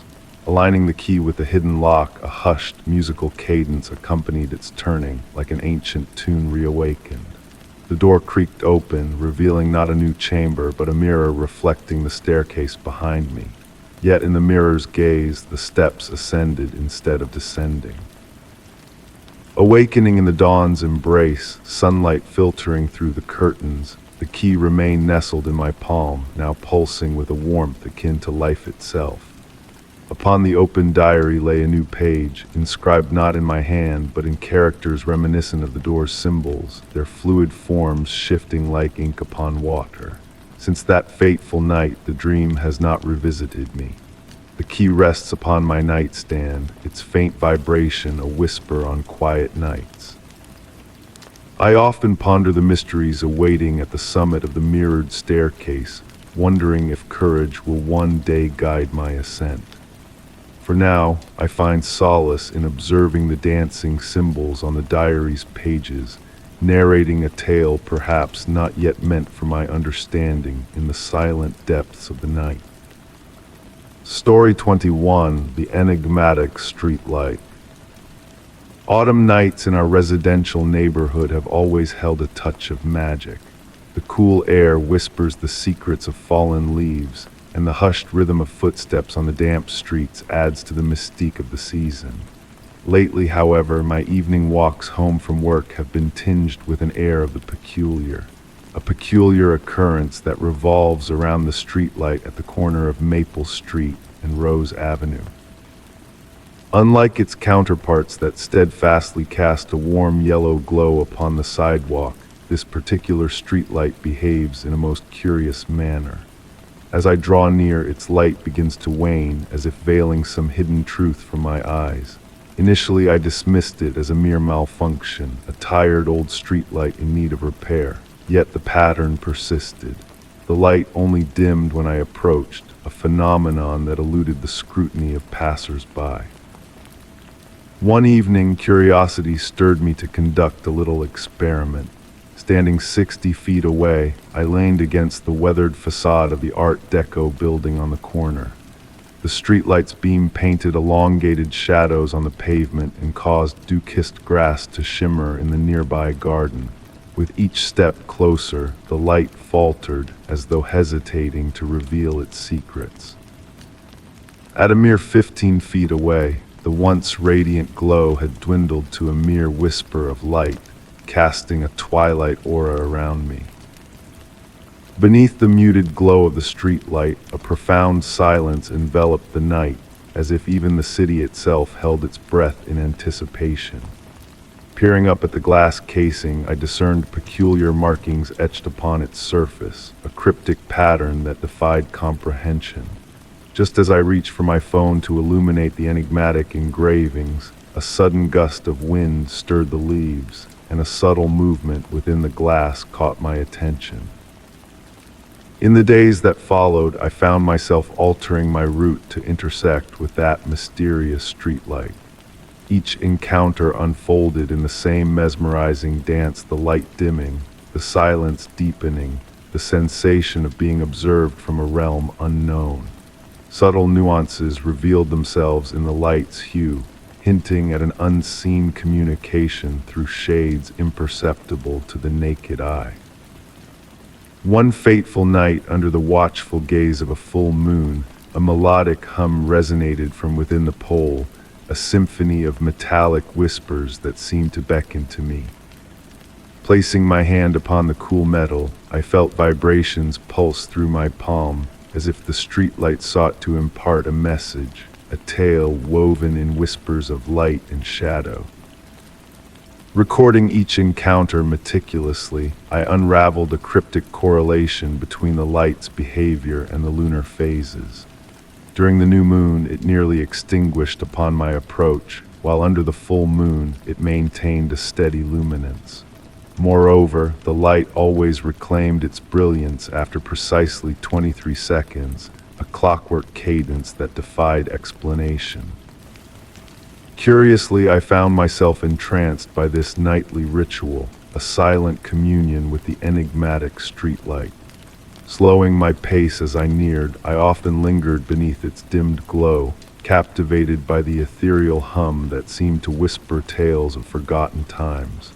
The streetlight's influence seeped into my routine, guiding me in a silent dance of shadows and light. I refrained from seeking a rational justification for this anomaly, content to bask in the mystery that enveloped me each night. In that fleeting moment of dimmed light, I felt a connection to something grander, a narrative woven in the language of twilight and luminescence. As I tread homeward each evening, I find solace in the knowledge that the streetlight awaits, a silent sentinel in our shared reverie. Thus, night after night, I partake in this peculiar waltz with the streetlight that dims at my passing. Whether an electrical enigma, a cosmic anomaly, or something beyond comprehension, I embrace the inexplicable with open arms. For in that ephemeral interlude of darkness, amidst the whispers of shadows and light, I find myself a participant in a tale untold, a mystery that unfolds in the embrace of the night. Story 22. The night had enveloped the ancient house in a soft, velvety hush, broken only by the gentle patter of autumn rain on the window panes. Nestled in my cherished armchair, cradling a cup of hot tea, I found myself gazing absently at the painting hanging on the wall across from me. A legacy from my grandmother, it portrayed a serene woodland scene at sunset. Though not a valuable piece, it had always held me captivated with its melancholic tranquility. That particular evening, as the golden glow from the lamp cast dancing shadows, a peculiar observation caught my eye. The painting appeared slightly askew to the right, a deviation I was certain had not been there before. Setting down my cup on the nearby table, I rose slowly, the wooden floor murmuring softly beneath my steps as I approached the wall. With a delicate touch, I straightened the painting, the rough texture of the aged frame grazing my fingertips. Returning to my seat, I delved back into the book I had momentarily forsaken. The tea's warmth and the soothing rhythm of the rain conspired to lull me into a tranquil drowsiness. It was only after some time that I lifted my gaze, only to find the painting tilted once more, this time to the left. A subtle shiver traced my spine as I endeavored to rationalize it as a trick of fatigue or a play of light and shadow. Rising again, this time with caution, I drew near to the painting, noting a detail previously unseen. The sunset hues appeared more vibrant, almost pulsating, while the tree shadows seemed elongated compared to before. Tentatively, I brushed the canvas's surface with quivering fingers, sensing an unusual warmth as if it had absorbed the room's heat, yet the play of light on the paint was different.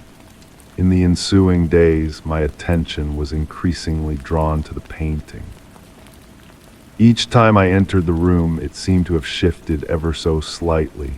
Sometimes the change was barely perceptible, other times more pronounced. Not only did its tilt vary, but the painting itself seemed to subtly transform. The density of the trees fluctuated, the clouds in the sky altered shape. Capturing photographs of the painting daily, I compared them meticulously, revealing undeniable differences. Within the painted woods, ephemeral details emerged and faded. A bird's nest nestled among branches, a hidden glade, a faint path previously unseen. The sunset's progression seemed imperceptible, hinting at a flow of time within the painting distinct from our own. One tranquil evening, ensconced in my favored armchair, a flicker at the edge of my vision drew my attention. The painting was shifting of its own accord, moving with almost imperceptible slowness. Rather than fear, a profound curiosity mingled with surreal calm pervaded me. The motion was fluid, as if an unseen hand caressed it gently. I approached the painting once more, unhesitant this time. The canvas's surface quivered faintly under my gaze. In the glass's reflection shielding the painting, for a fleeting instant, a familiar figure seemed to materialize. My grandmother's profile, faint and ethereal like a distant memory, appeared to smile as she adjusted the painting with a gentle touch. Since that moment, I have embraced these subtle changes as part of the house's enchantment. Every night before retiring, I devote a few moments to studying the painting, seeking out its new revelations. At times, I believe it is my grandmother's way of affirming her presence, watching over me through this enigmatic canvas that shifts and evolves like a living entity. This tale remains mine alone, a cherished secret held close to my heart. The painting continues its subtle movements, less frequent now, as if finding equilibrium between revealing itself and preserving its mystery. And so each evening I settle into my armchair with a steaming cup of tea, the rain's gentle cadence on the windows, and the painting that breathes its own existence, engaging in a silent discourse only we comprehend. Story 23. The autumn mist draped the streets in a soft, gray embrace, casting a veil over the world that turned each streetlight into a hazy halo in the stillness of the night. It was after a long day's work that I found myself driving home, the road ahead obscured by the swirling fog. And then I noticed them, a pair of headlights, like twin stars in the mist, trailing behind me with unwavering constancy. There was a whisper in my mind, a subtle intuition that tingled at the back of my consciousness, hinting at something peculiar in the way that car mirrored my every move, as if tethered to my own journey by invisible threads. The hum of the engine behind me was a steady pulse, a rhythmic beat that synchronized with the cadence of my own drive. When I slowed, it slowed. When I quickened my pace, it matched my speed effortlessly. Through the misty shroud of the rearview mirror, I could discern only a dark shape, a silhouette of a sedan, its headlights glowing like vigilant sentinels that never strayed from their watch over me. The road meandered through the quiet neighborhood, the peaceful houses standing sentinel on either side, bathed in an aura of serenity that clashed with the growing unease in my heart.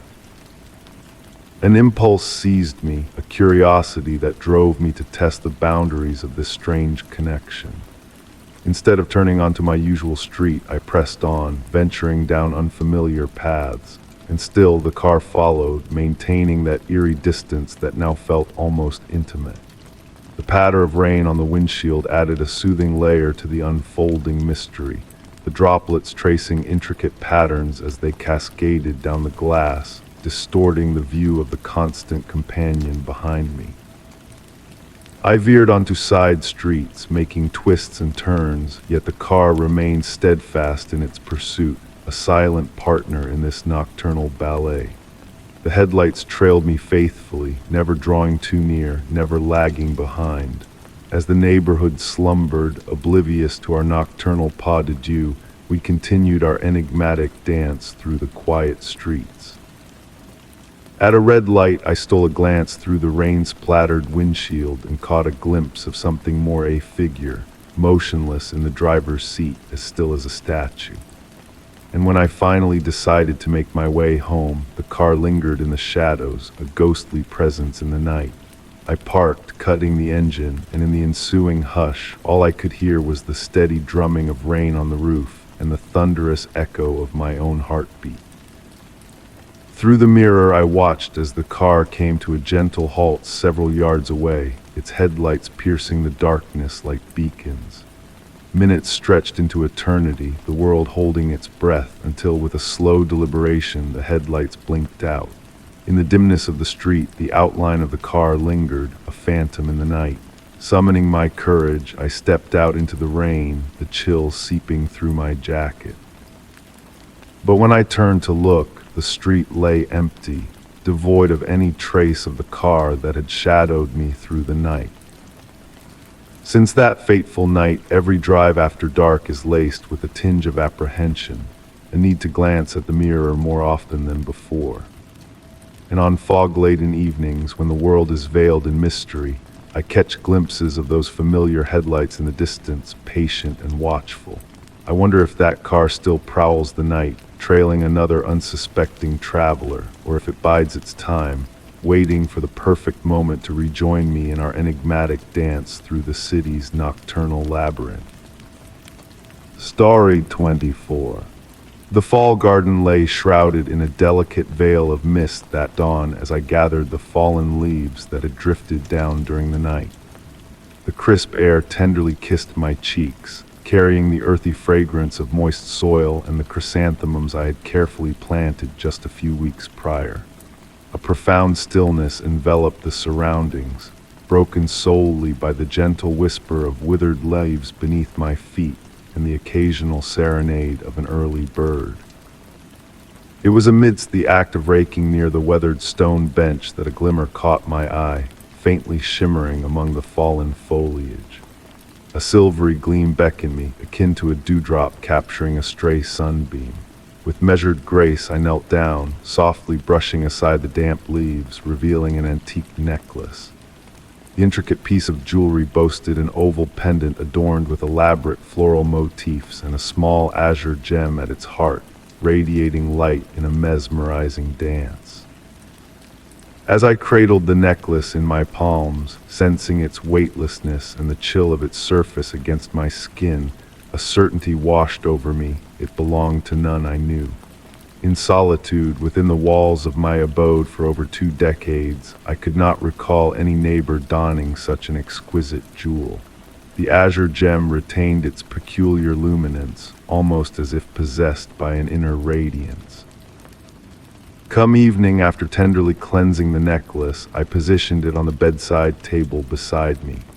Drifting into slumber, I watched as moonbeams filtered through the window, casting ethereal shadows upon the walls, a spectacle of dancing light. Throughout the night, I stirred from my dreams, haunted by a distant melody, akin to a music box's gentle serenade echoing through the house. A bittersweet tune, fleeting and elusive, dissolving upon my earnest pursuit. Upon daybreak, a subtle change was evident. The necklace had shifted on the nightstand, as though rearranged by unseen hands. In the light of day, the azure gem appeared less resplendent, yet upon my touch, a faint warmth emanated from the metal, a departure from the icy touch of yesterev. Curiosity piqued, I embarked on a quest to unveil its origins. In the subsequent days, subtle alterations unfolded within the confines of my dwelling. Objects on the kitchen table seemed displaced each morn, as if scrutinized by an unseen observer during the nocturnal hours. Family photographs in the hallway appeared askew, their angles altered daily.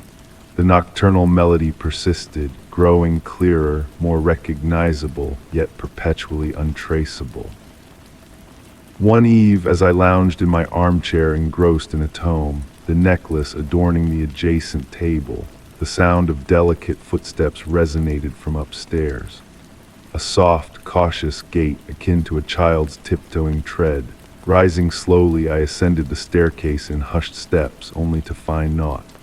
Yet within the guest chamber, repurposed as a storage alcove, a wooden box caught my eye, its fine floral inlays mirroring those of the necklace. Nestled within lay a photograph, its hues faded by time, depicting a young woman bedecked in an identical necklace. Upon its verso, a date inscribed in dilapidated ink and a phrase, "To remember the happy days in the garden." Thereafter, the music box melody permeated the nights, no longer unsettling, but rather comforting. It seemed as if the very essence of the house had taken to singing a lullaby, a melodious whisper that caressed the rooms during the stillest hours of the night. At times, amid the autumnal evenings in the garden, a fleeting figure seemed to flicker among the trees, akin to a memory-seeking corporeal form.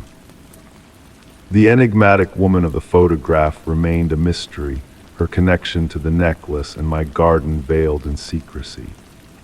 Embracing this enigma as an intrinsic part of my existence, akin to the ebb and flow of seasons and the ceaseless march of time, the necklace still graces my nightstand.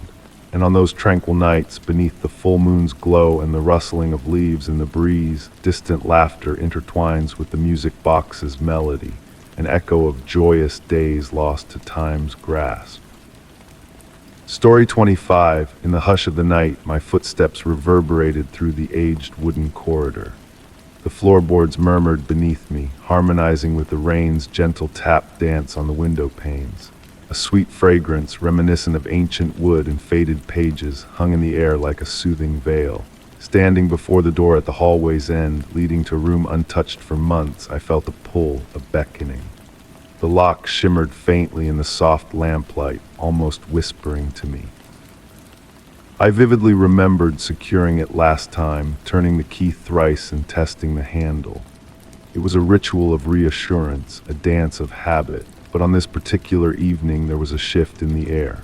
A chill enveloped the door, and a delicate layer of dust had settled on the brass handle, forming intricate patterns that caught my gaze.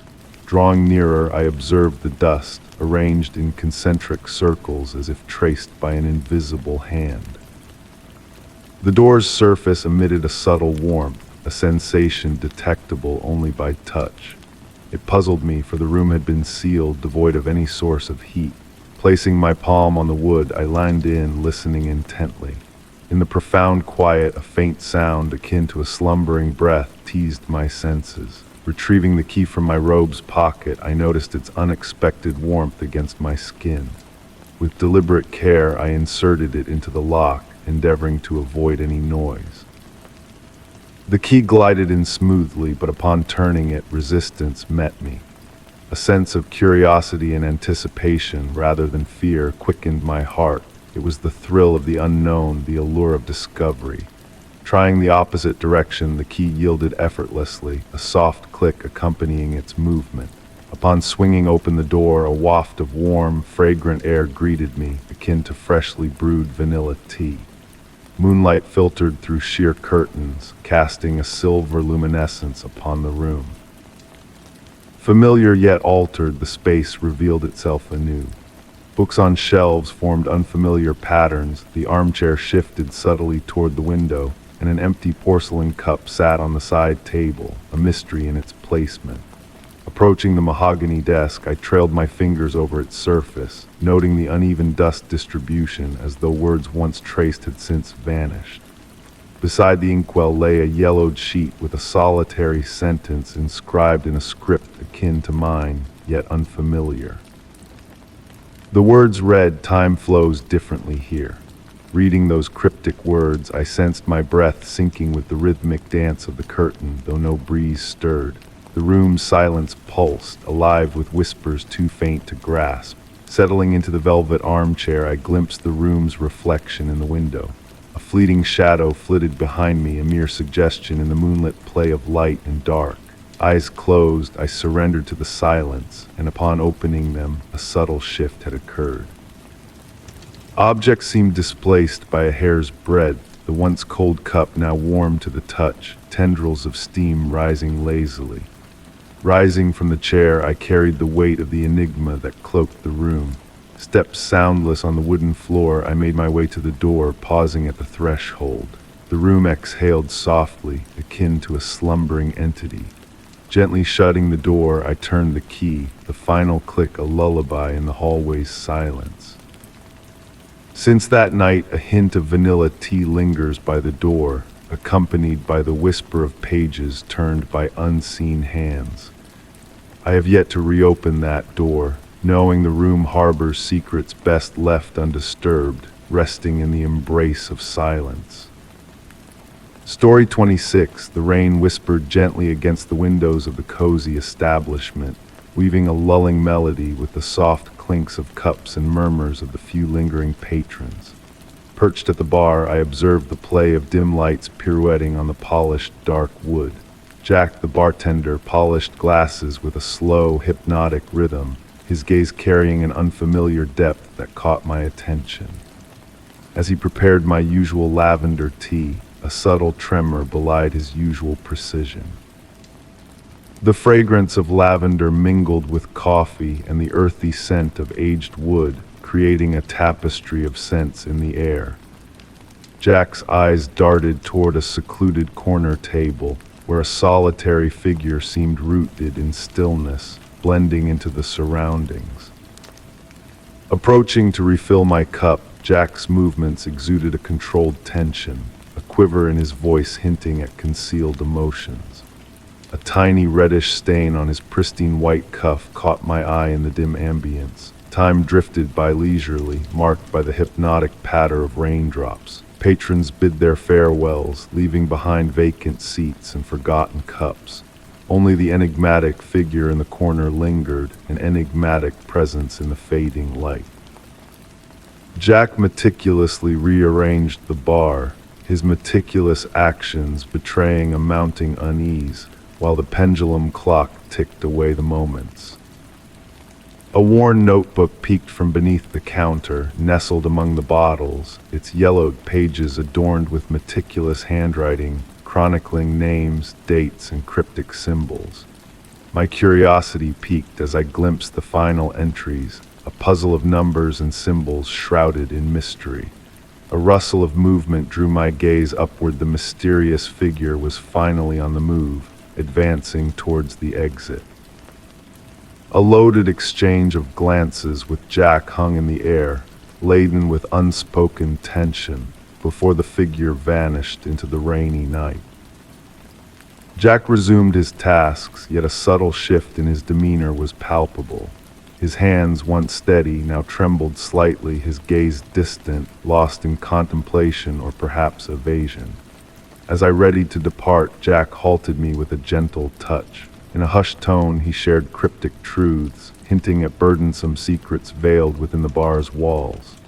Shadows danced on his fatigued visage as he alluded to stories untold, leaving me with a haunting invitation to return the following day. Stepping into the night veiled by rain, I stole a final glance through the window, witnessing Jack's ritualistic cleaning, a facade masking deeper enigmas. The dimming lights echoed the obscurity veiling the establishment's secrets, a mysterious realm I would never wholly unravel. Enveloped by the comforting patter of rain, I pondered the countless untold stories concealed beneath bar counters, the taciturn keepers of burdensome truths. The mysteries remained shrouded in the starless expanse, whispered secrets carried by the soothing cadence of the night rain. Story 27.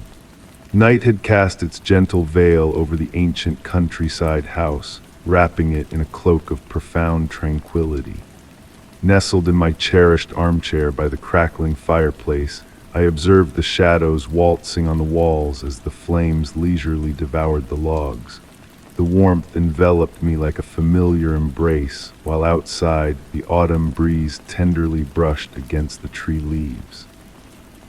In that perfect moment of serenity, a peculiar sound broke through the peaceful night, a clear, childlike laughter reminiscent of silver bells. Pausing to listen, I let the joyous sound intermingle with the fire's crackle.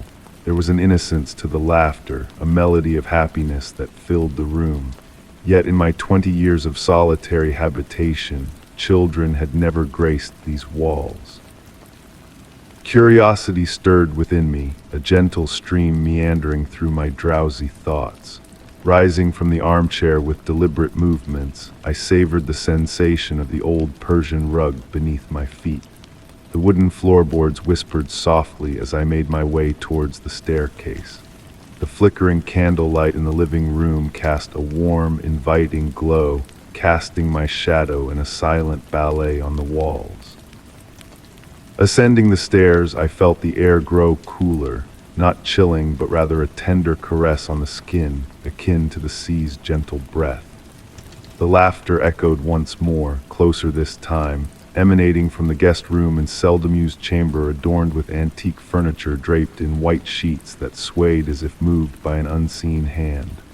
The door stood ajar, allowing a silvery light to spill out, its pulsing glow distinct from any other light in the house. It was a light that seemed to breathe, a soft heartbeat in the darkness.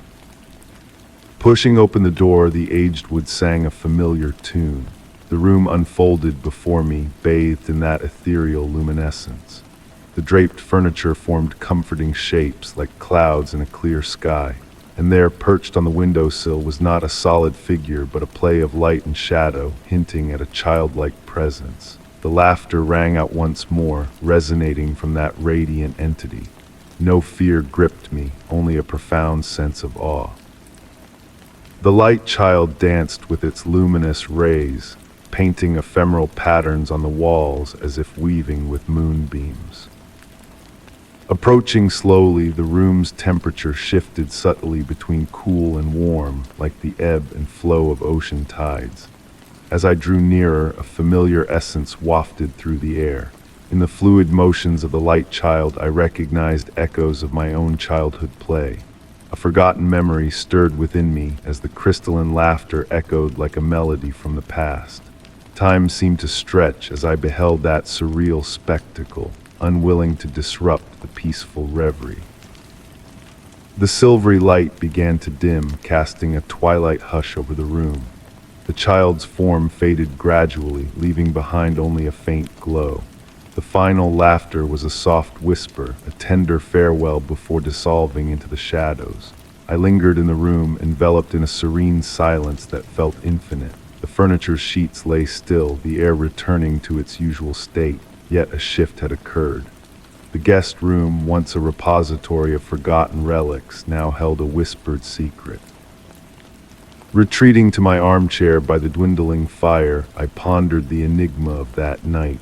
Was it a dream, a memory, or something deeper, a message from the past woven into a child's laughter in the darkness? Each time I passed by the guest room thereafter, I paused to listen.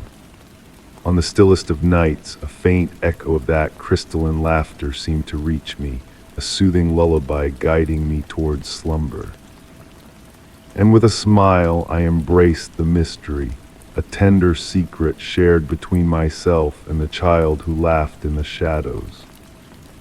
Story 28. Silence draped the streets of the quaint hillside town like a soft velvet cloak. It was an autumn evening filled with the scent of burning wood and damp leaves, while mist slithered through the narrow alleys like a silent phantom. From my perch on the third floor, I peered out at the windows of the neighboring houses, each one bathed in a warm, amber glow.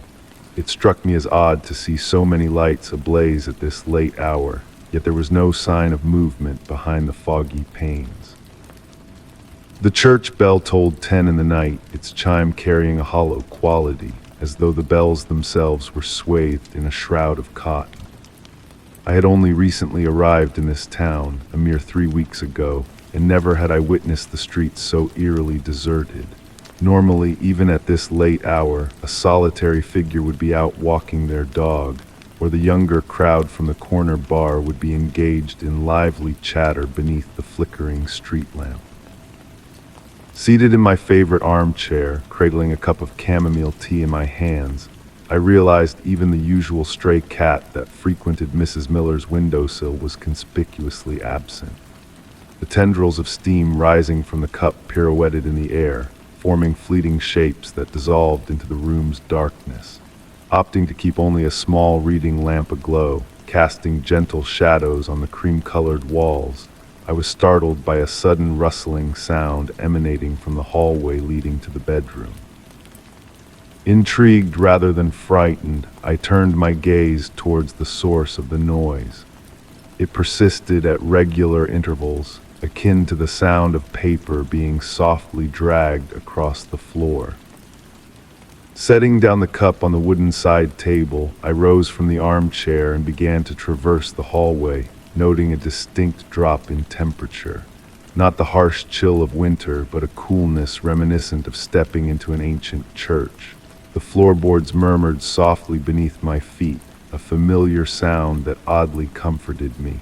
Upon reaching the threshold of the bedroom, I hesitated. The door stood slightly ajar, allowing a wash of bluish light to filter through, unlike any other illumination present in the house.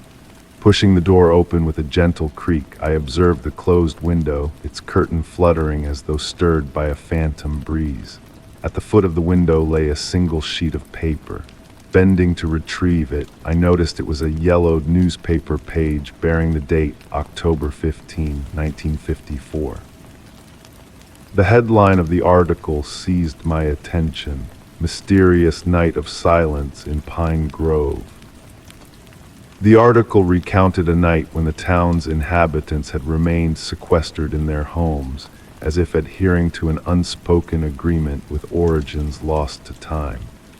As I perused the text, movement outside the window drew my gaze.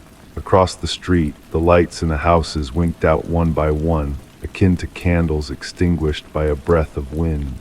Yet within the dim interiors, motionless silhouettes appeared to gaze towards the street. My phone buzzed in the pocket of my robe, displaying a message from the building's WhatsApp group. Tonight, no one ventures outside. It is crucial. Peering out the window once more, I noticed that all the lights had now dimmed, save for mine. Within the deepening hush, the rhythm of my heartbeat slowed, as though harmonizing with something ancient and enigmatic. Taking a seat on the edge of the bed, the newspaper sheet still in hand, I marveled at its remarkable softness, as if it had been handled countless times before. Beyond the window, the mist thickened, enveloping the streetlights in a milky halo. From my vantage point, I surveyed the entirety of the town's main thoroughfare, utterly deserted.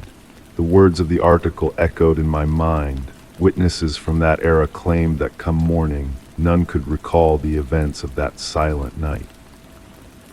Life had resumed its course as if untouched, though sporadically the phenomenon would recur. Rising slowly, I made my way to the light switch. Before extinguishing it, I cast a final glance out the window. The mist had assumed sinuous, almost dance-like forms, and for an instant I thought I discerned figures moving within it, akin to shadows adrift in a sea of milk. With the room plunged into darkness, I settled upon the bed, still clothed. The silence, now profound, punctuated solely by the ticking of the clock on the nightstand.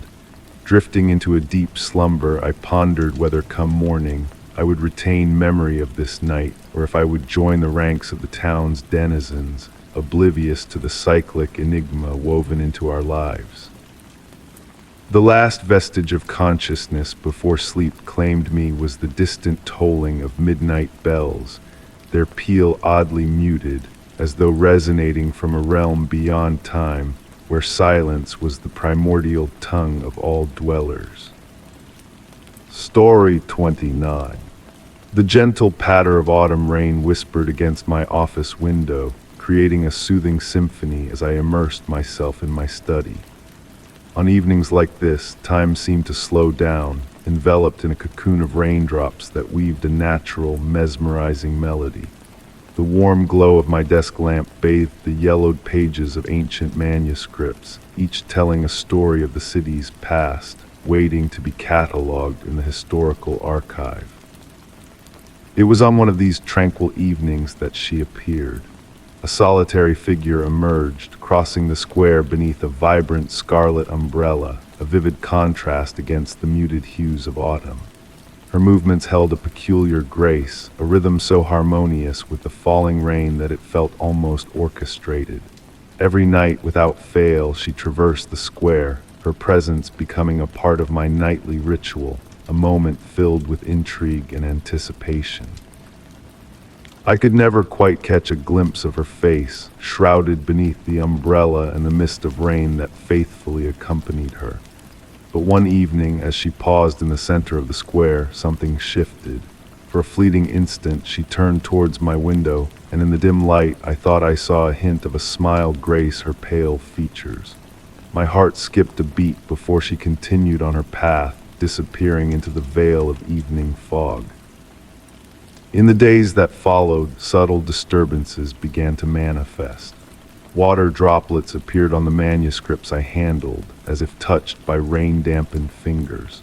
The delicate fragrance of antique roses lingered in the air, persistent yet ephemeral, even with closed windows. And one night, a mysterious black and white photograph materialized on my desk, depicting the square from 50 years past, with a figure holding a red umbrella standing out amidst the monochrome crowd. The back of the photograph bore a date, October 15, 1973.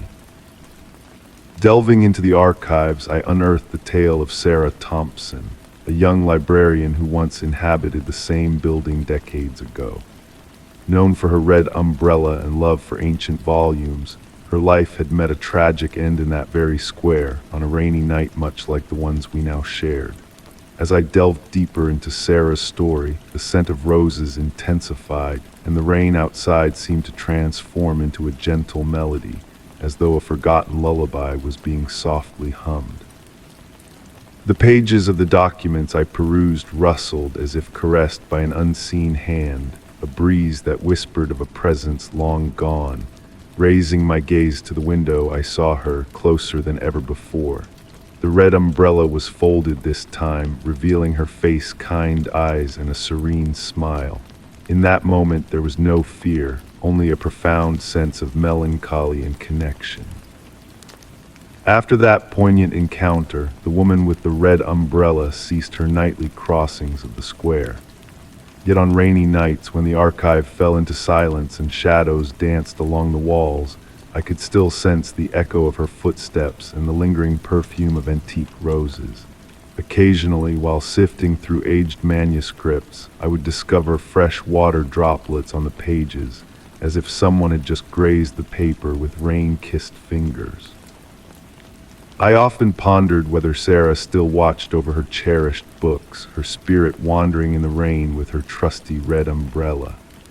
This tale, a secret shared solely between myself and the library's quiet shadows, remained untold to others. And whenever the rain tapped gently on the windows, a soft smile would grace my lips, knowing that somewhere, amidst the folds of time, a woman with a red umbrella continued her eternal journey. Story 30, the November rain softly tapped against the windows of Grandma Rose's attic, creating a natural lullaby that always brought a sense of tranquility. Returning after years to sift through her belongings now that she had passed, I was enveloped in the scent of aged wood and weathered books lingering in the air.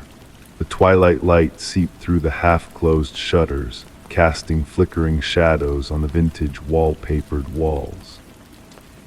In a forgotten corner beneath a thin layer of dust, I discovered Grandma's well-polished brass record player, a relic from another era. Its mechanical arm adorned with intricate floral designs and the turntable impeccably preserved.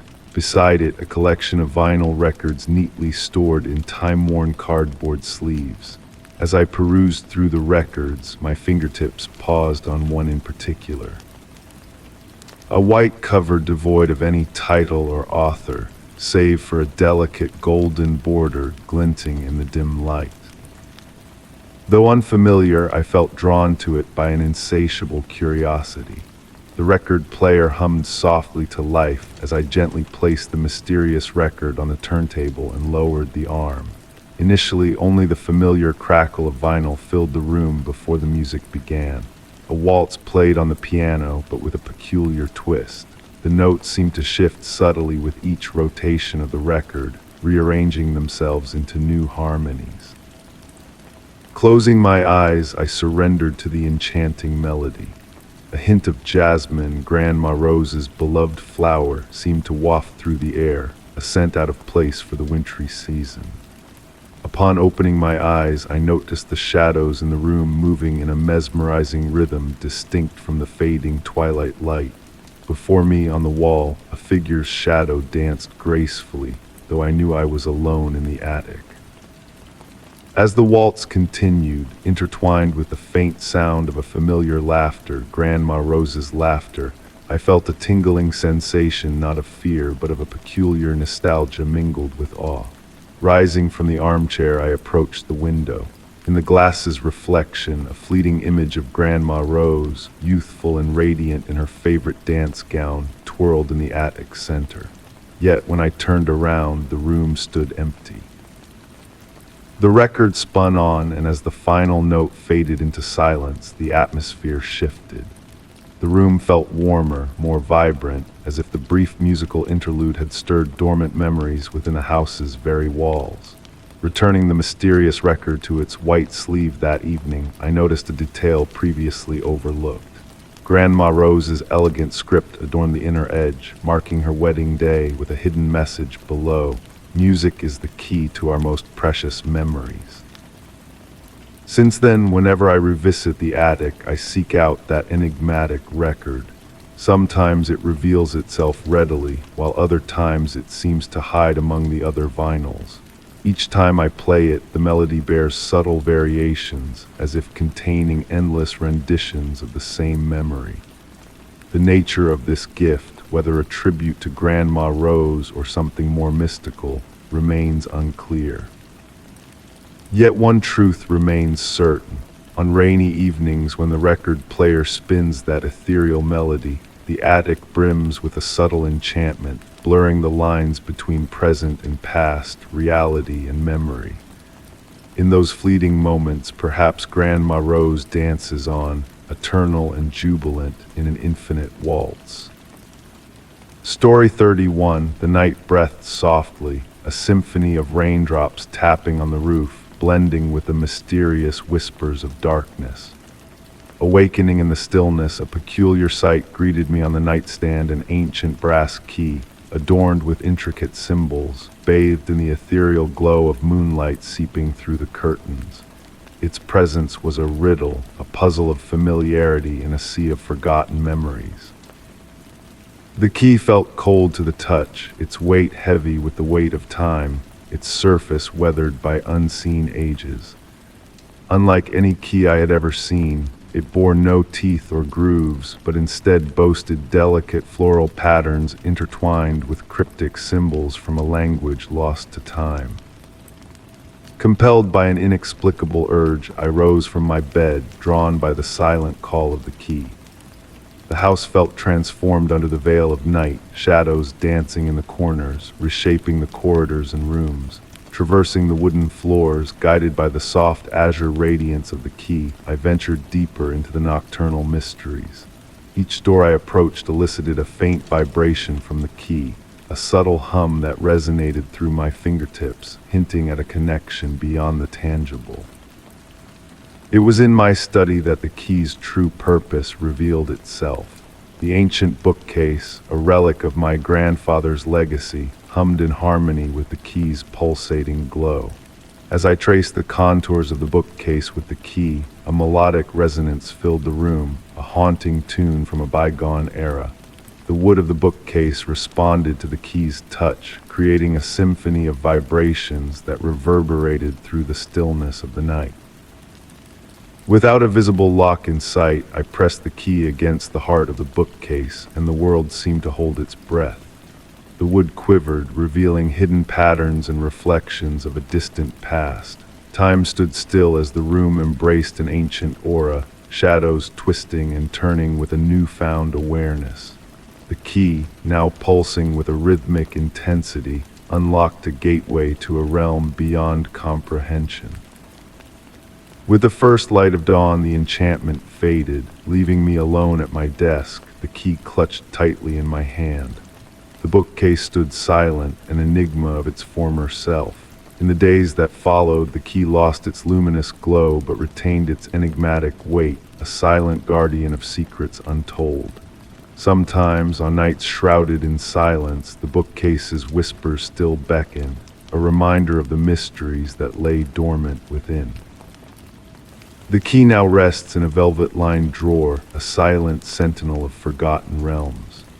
In the depths of night, its siren call echoes through the stillness, a reminder that some doors are best left unopened, even when the key beckons.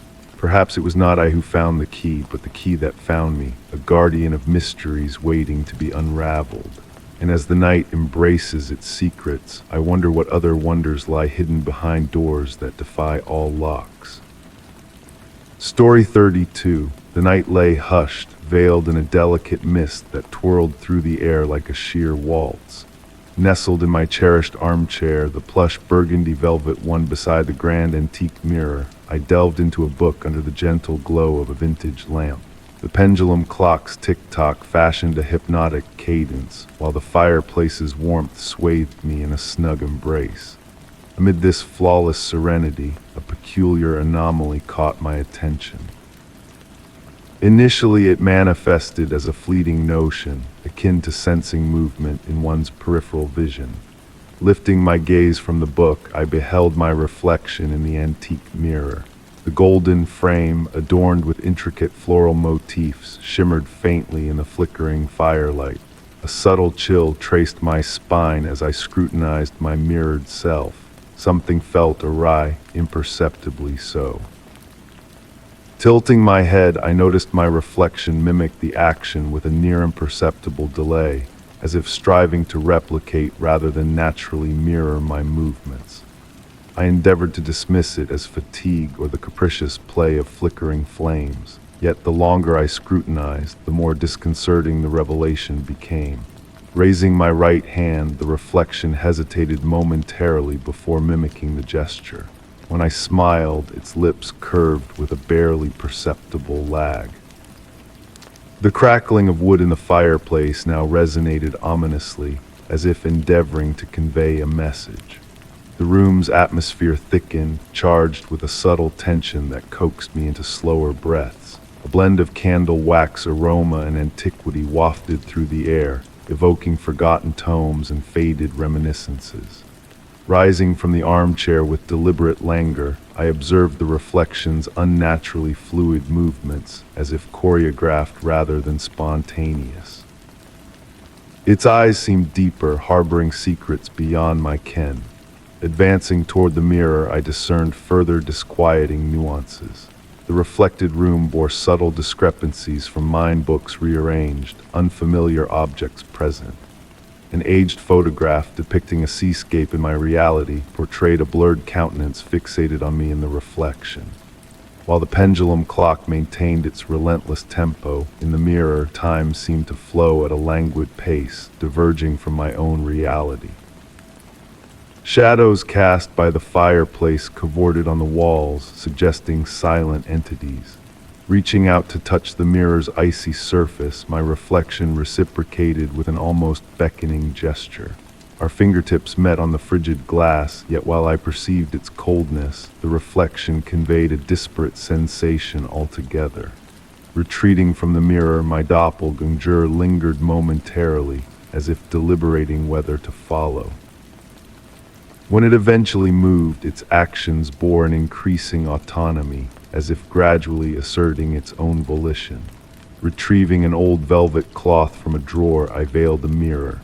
While doing so, a cryptic smile seemed to flicker on my reflection's face, absent on my own visage.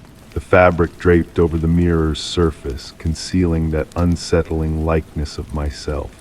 Since that night, I have left the mirror shrouded. Occasionally, during the stillest hours, I catch faint sounds emanating from behind the velvet, as though someone traversed a room identical to mine. And in the most tranquil moments, when the house is enshrouded in profound silence, I ponder whether that reflection lingers, existing in parallel to me in a realm of glass and silver. The verity remains elusive. I am uncertain whether what I witnessed was tangible or a figment of imagination. Yet each time I encounter a mirror, I cannot resist questioning whether the reflection staring back is truly mine or a mimicry, so adept it blurs the line between reality and illusion. Story 33. The autumn breeze whispered its secrets through the rustling leaves as I meandered down the rural road, bathed in the warm hues of a setting sun. The GPS had long given up on me, but I felt no unease. This land was familiar to me, or so I believed. The dusty path wound gracefully amid hills adorned with vineyards stripped bare. The cool, earthy fragrance mingled with fallen leaves wafted in through the cracked window, inviting a sense of tranquility that enveloped me. In that suspended moment, time seemed to stretch, allowing each heartbeat to be savored. A weathered wooden sign beckoned me to turn right, unveiling an unexpected mystery. This road was a stranger in the tapestry of my memories. Pausing, I strived to reorient myself as the shadows lengthened, casting enchanting silhouettes among the trees lining the way. The road beneath my tires was surprisingly smooth, devoid of the usual scars of neglect found on forgotten paths. No potholes, no cracks, just a flawless ribbon of asphalt vanishing into the twilight mist. Leaves twirled lazily in the air, as if time itself danced languidly in this realm. Proceeding cautiously, I found myself captivated by the evolving landscape.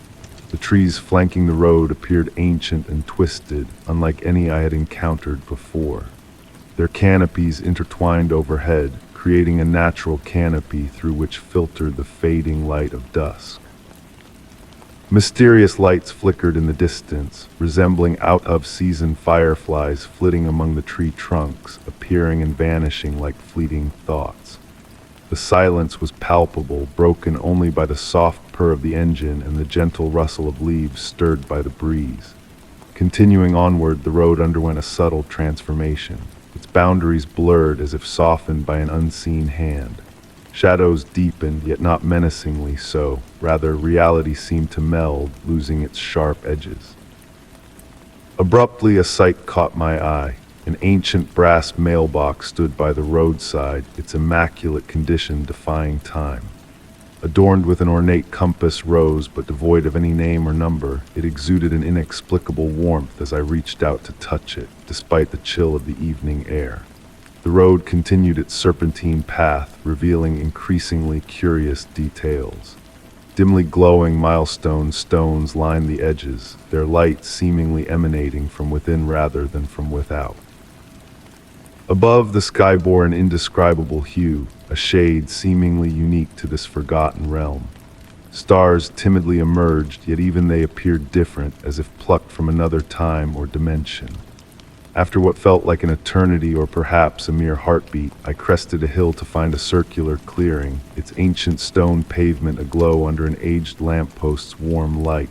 Halting, I alighted from the car. The air hung still, as if time itself held its breath. From this vantage point, the distant city lights shimmered like a distant memory, separated from this reality by an unseen veil. Surveying the panorama, I beheld a metamorphosis. The road I had traversed now bore the marks of time, paved with ancient stones worn by countless journeys. Yet just moments before, I knew I had driven on a modern surface. Returning to my vehicle, I retrieved the road map from the glove compartment. Illuminated by the lamppost's glow, I scrutinized every detail only to confirm my suspicion. This road did not exist on the map, as if I had journeyed through a realm confined to dreams. Folding the map, a gust of wind caused it to quiver in my grasp. Fleetingly, golden lines seemed to materialize, tracing a path that faintly glowed before vanishing. Blinking, I found the vision had dissipated. Lingering in that surreal haven, I absorbed the peaceful aura it exuded. When I finally resolved to depart, I noted the lamppost had extinguished silently. The path ahead cloaked in darkness, yet an unspoken assurance guided me homeward. Driving toward the city, I stole glances in the rearview mirror. The lamppost had rekindled, its light waning as I distanced myself. A radiant shimmer danced in the air, as if stardust had been scattered upon the road uncharted by maps. In the days that ensued, I endeavored to rediscover that road, embarking on endless journeys through the countryside, tracing every fork and byway. Alas, that singular path with its solitary lamppost and luminous stones eluded me like a wisp of a dream upon waking. A faint golden trace on my aged map, revealed only by a particular angle of light, served as the sole testament to my enigmatic voyage, a clandestine secret awaiting rediscovery. Story 34, the night lay hushed, cradled in a delicate melody that drifted from afar. Nestled in my cherished armchair, a woolen blanket draped over my knees, and a neglected cup of chamomile tea by my side, the chill of the brew long forgotten, I lifted my gaze from the book in my hands. The notes pirouetted through the stillness like whispers of snow, faint yet unmistakably present. A piano, I was certain, whispered a tune unfamiliar yet oddly reminiscent, akin to a faint echo of a long-lost dream. The house cloaked itself in shadows, save for the soft glow of a lamp beside my chair, casting a circle of gentle light around me. Shadows waltzed on the walls in silent harmony with the enigmatic music. Rising slowly, the blanket slipped to the floor with a murmur of fabric. My footsteps on the wooden floor sang a quiet tune as I drew nearer to the living room window. Beyond the glass, the night lay tranquil and mute. The full moon painted the garden in silver hues, revealing the graceful dance of trees swaying in the nocturnal breeze. No signs of life stirred in the neighboring homes, all veiled in darkness. Yet the melody persisted, a symphony that seemed to emanate from every corner and none at all. I traversed the rooms, each step a gentle cadence, following the elusive melody that shifted subtly with my movements. In the kitchen, it whispered from the living room. In the living room, it beckoned from the stairs. On the stairs, it descended from the upper floor. A hypnotic game of echoes and whispers guided me in a silent waltz through the familiar spaces of my abode. Ascending to my bedroom, I noticed the door slightly ajar, though I could have sworn I left it wide open that morning. Moonbeams filtered through sheer curtains, crafting intricate patterns on the floor. The music grew clearer, more defined, as if its source lay just within my reach. Halting at the threshold, I surveyed the room with care. My ancient music box, a keepsake from my grandmother perched on the bedside table, gleamed in the dimness. Never had I dared to open it, convinced of its disrepair. Yet now, in the tranquility of the night, its diminutive ballerina twirled in a mesmerizing dance, casting shadows that mimicked her graceful movements on the walls. The melody it spun mirrored the one that had led me there, amplified as though the entire house had become a chamber of resonance. I approached tentatively, my heart echoing the rhythm of the music. The music box seemed to radiate a soft glow, its surface strangely warm to the touch. As I reached out, I noticed a transformation in the ballerina's features, my grandmother's face, a miniature replica, her familiar smile etched in porcelain. Our eyes met fleetingly, and in that instant the melody shifted, evolving into a lullaby from my childhood, sung by her tender voice. I stood transfixed, enveloped in the comforting embrace of the music. No fear lingered, only a profound sense of tranquility and wistfulness. The notes swirled through the room, gradually ebbing like the tide receding from the shore.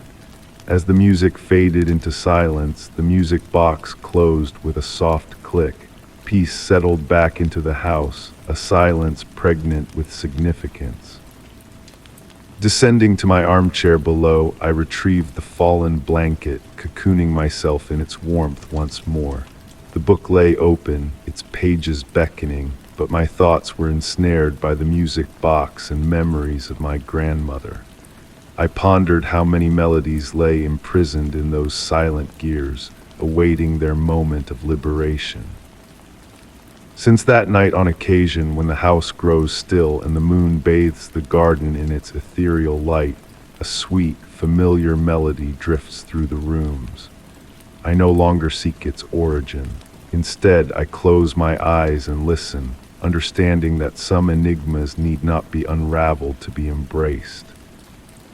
Story 35. The very first time I encountered this peculiar phenomenon was on a serene autumn evening. Nestled in my cozy study, engrossed in the yellowed pages of an ancient tome, a subtle shift in the natural light caught my attention. Peering up, I beheld a sight both extraordinary and mystifying, the sky above my dwelling gradually dimming while the surroundings basked in the warm glow of the setting sun. A delicate contrast unfolded before my eyes, as if an unseen veil had chosen to linger solely over my rooftop. The fragrance of moist earth and fallen leaves wafted through the air, accompanied by a gentle breeze swaying the lace curtains, their soft rustling creating a hypnotic symphony that seemed to harmonize with this enigmatic spectacle. In the ensuing days, this phenomenon unveiled itself with unwavering regularity. Each evening, as the sun painted the horizon with hues of gold and crimson, that specific slice of sky above my abode would cloak itself in deeper shades compared to the rest of the celestial expanse.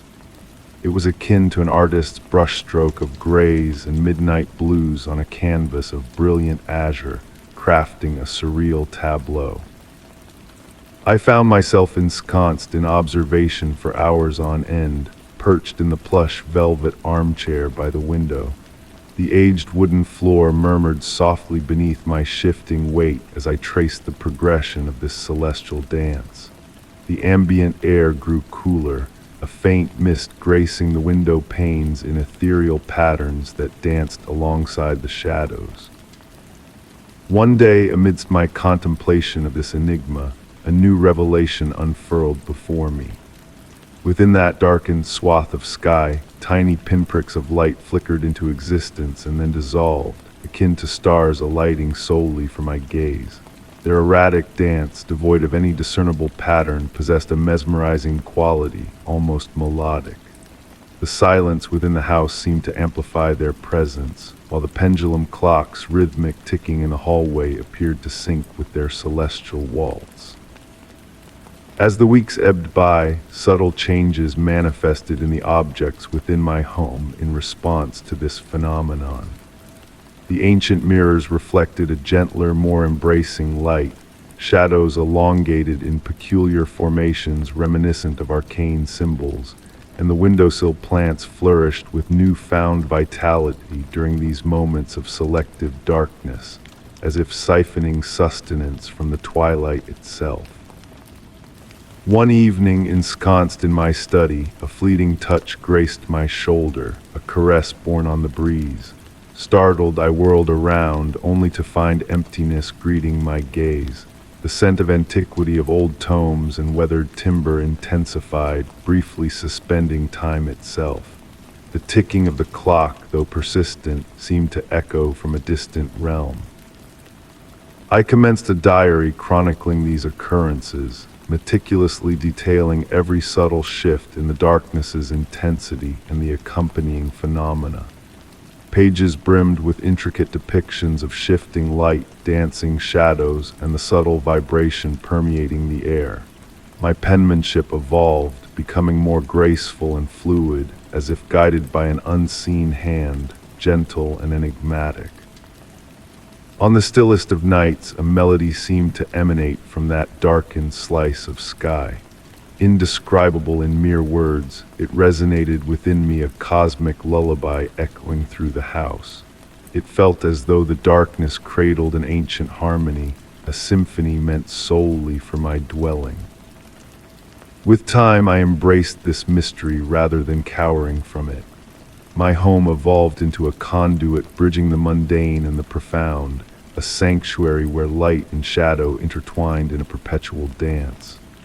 While the world beyond carried on its daily cadence, I found solace in this tender embrace of shadows, in the interplay of light and darkness crafted solely for my witness. Thus, night after night, I beheld the darkening sky above my abode, understanding that some enigmas require no unraveling, only immersion. My dwelling had transformed into a haven of marvel, where the ordinary melded seamlessly with the extraordinary, reality intertwined with reverie, in a continuous ballet of illumination and obscurity.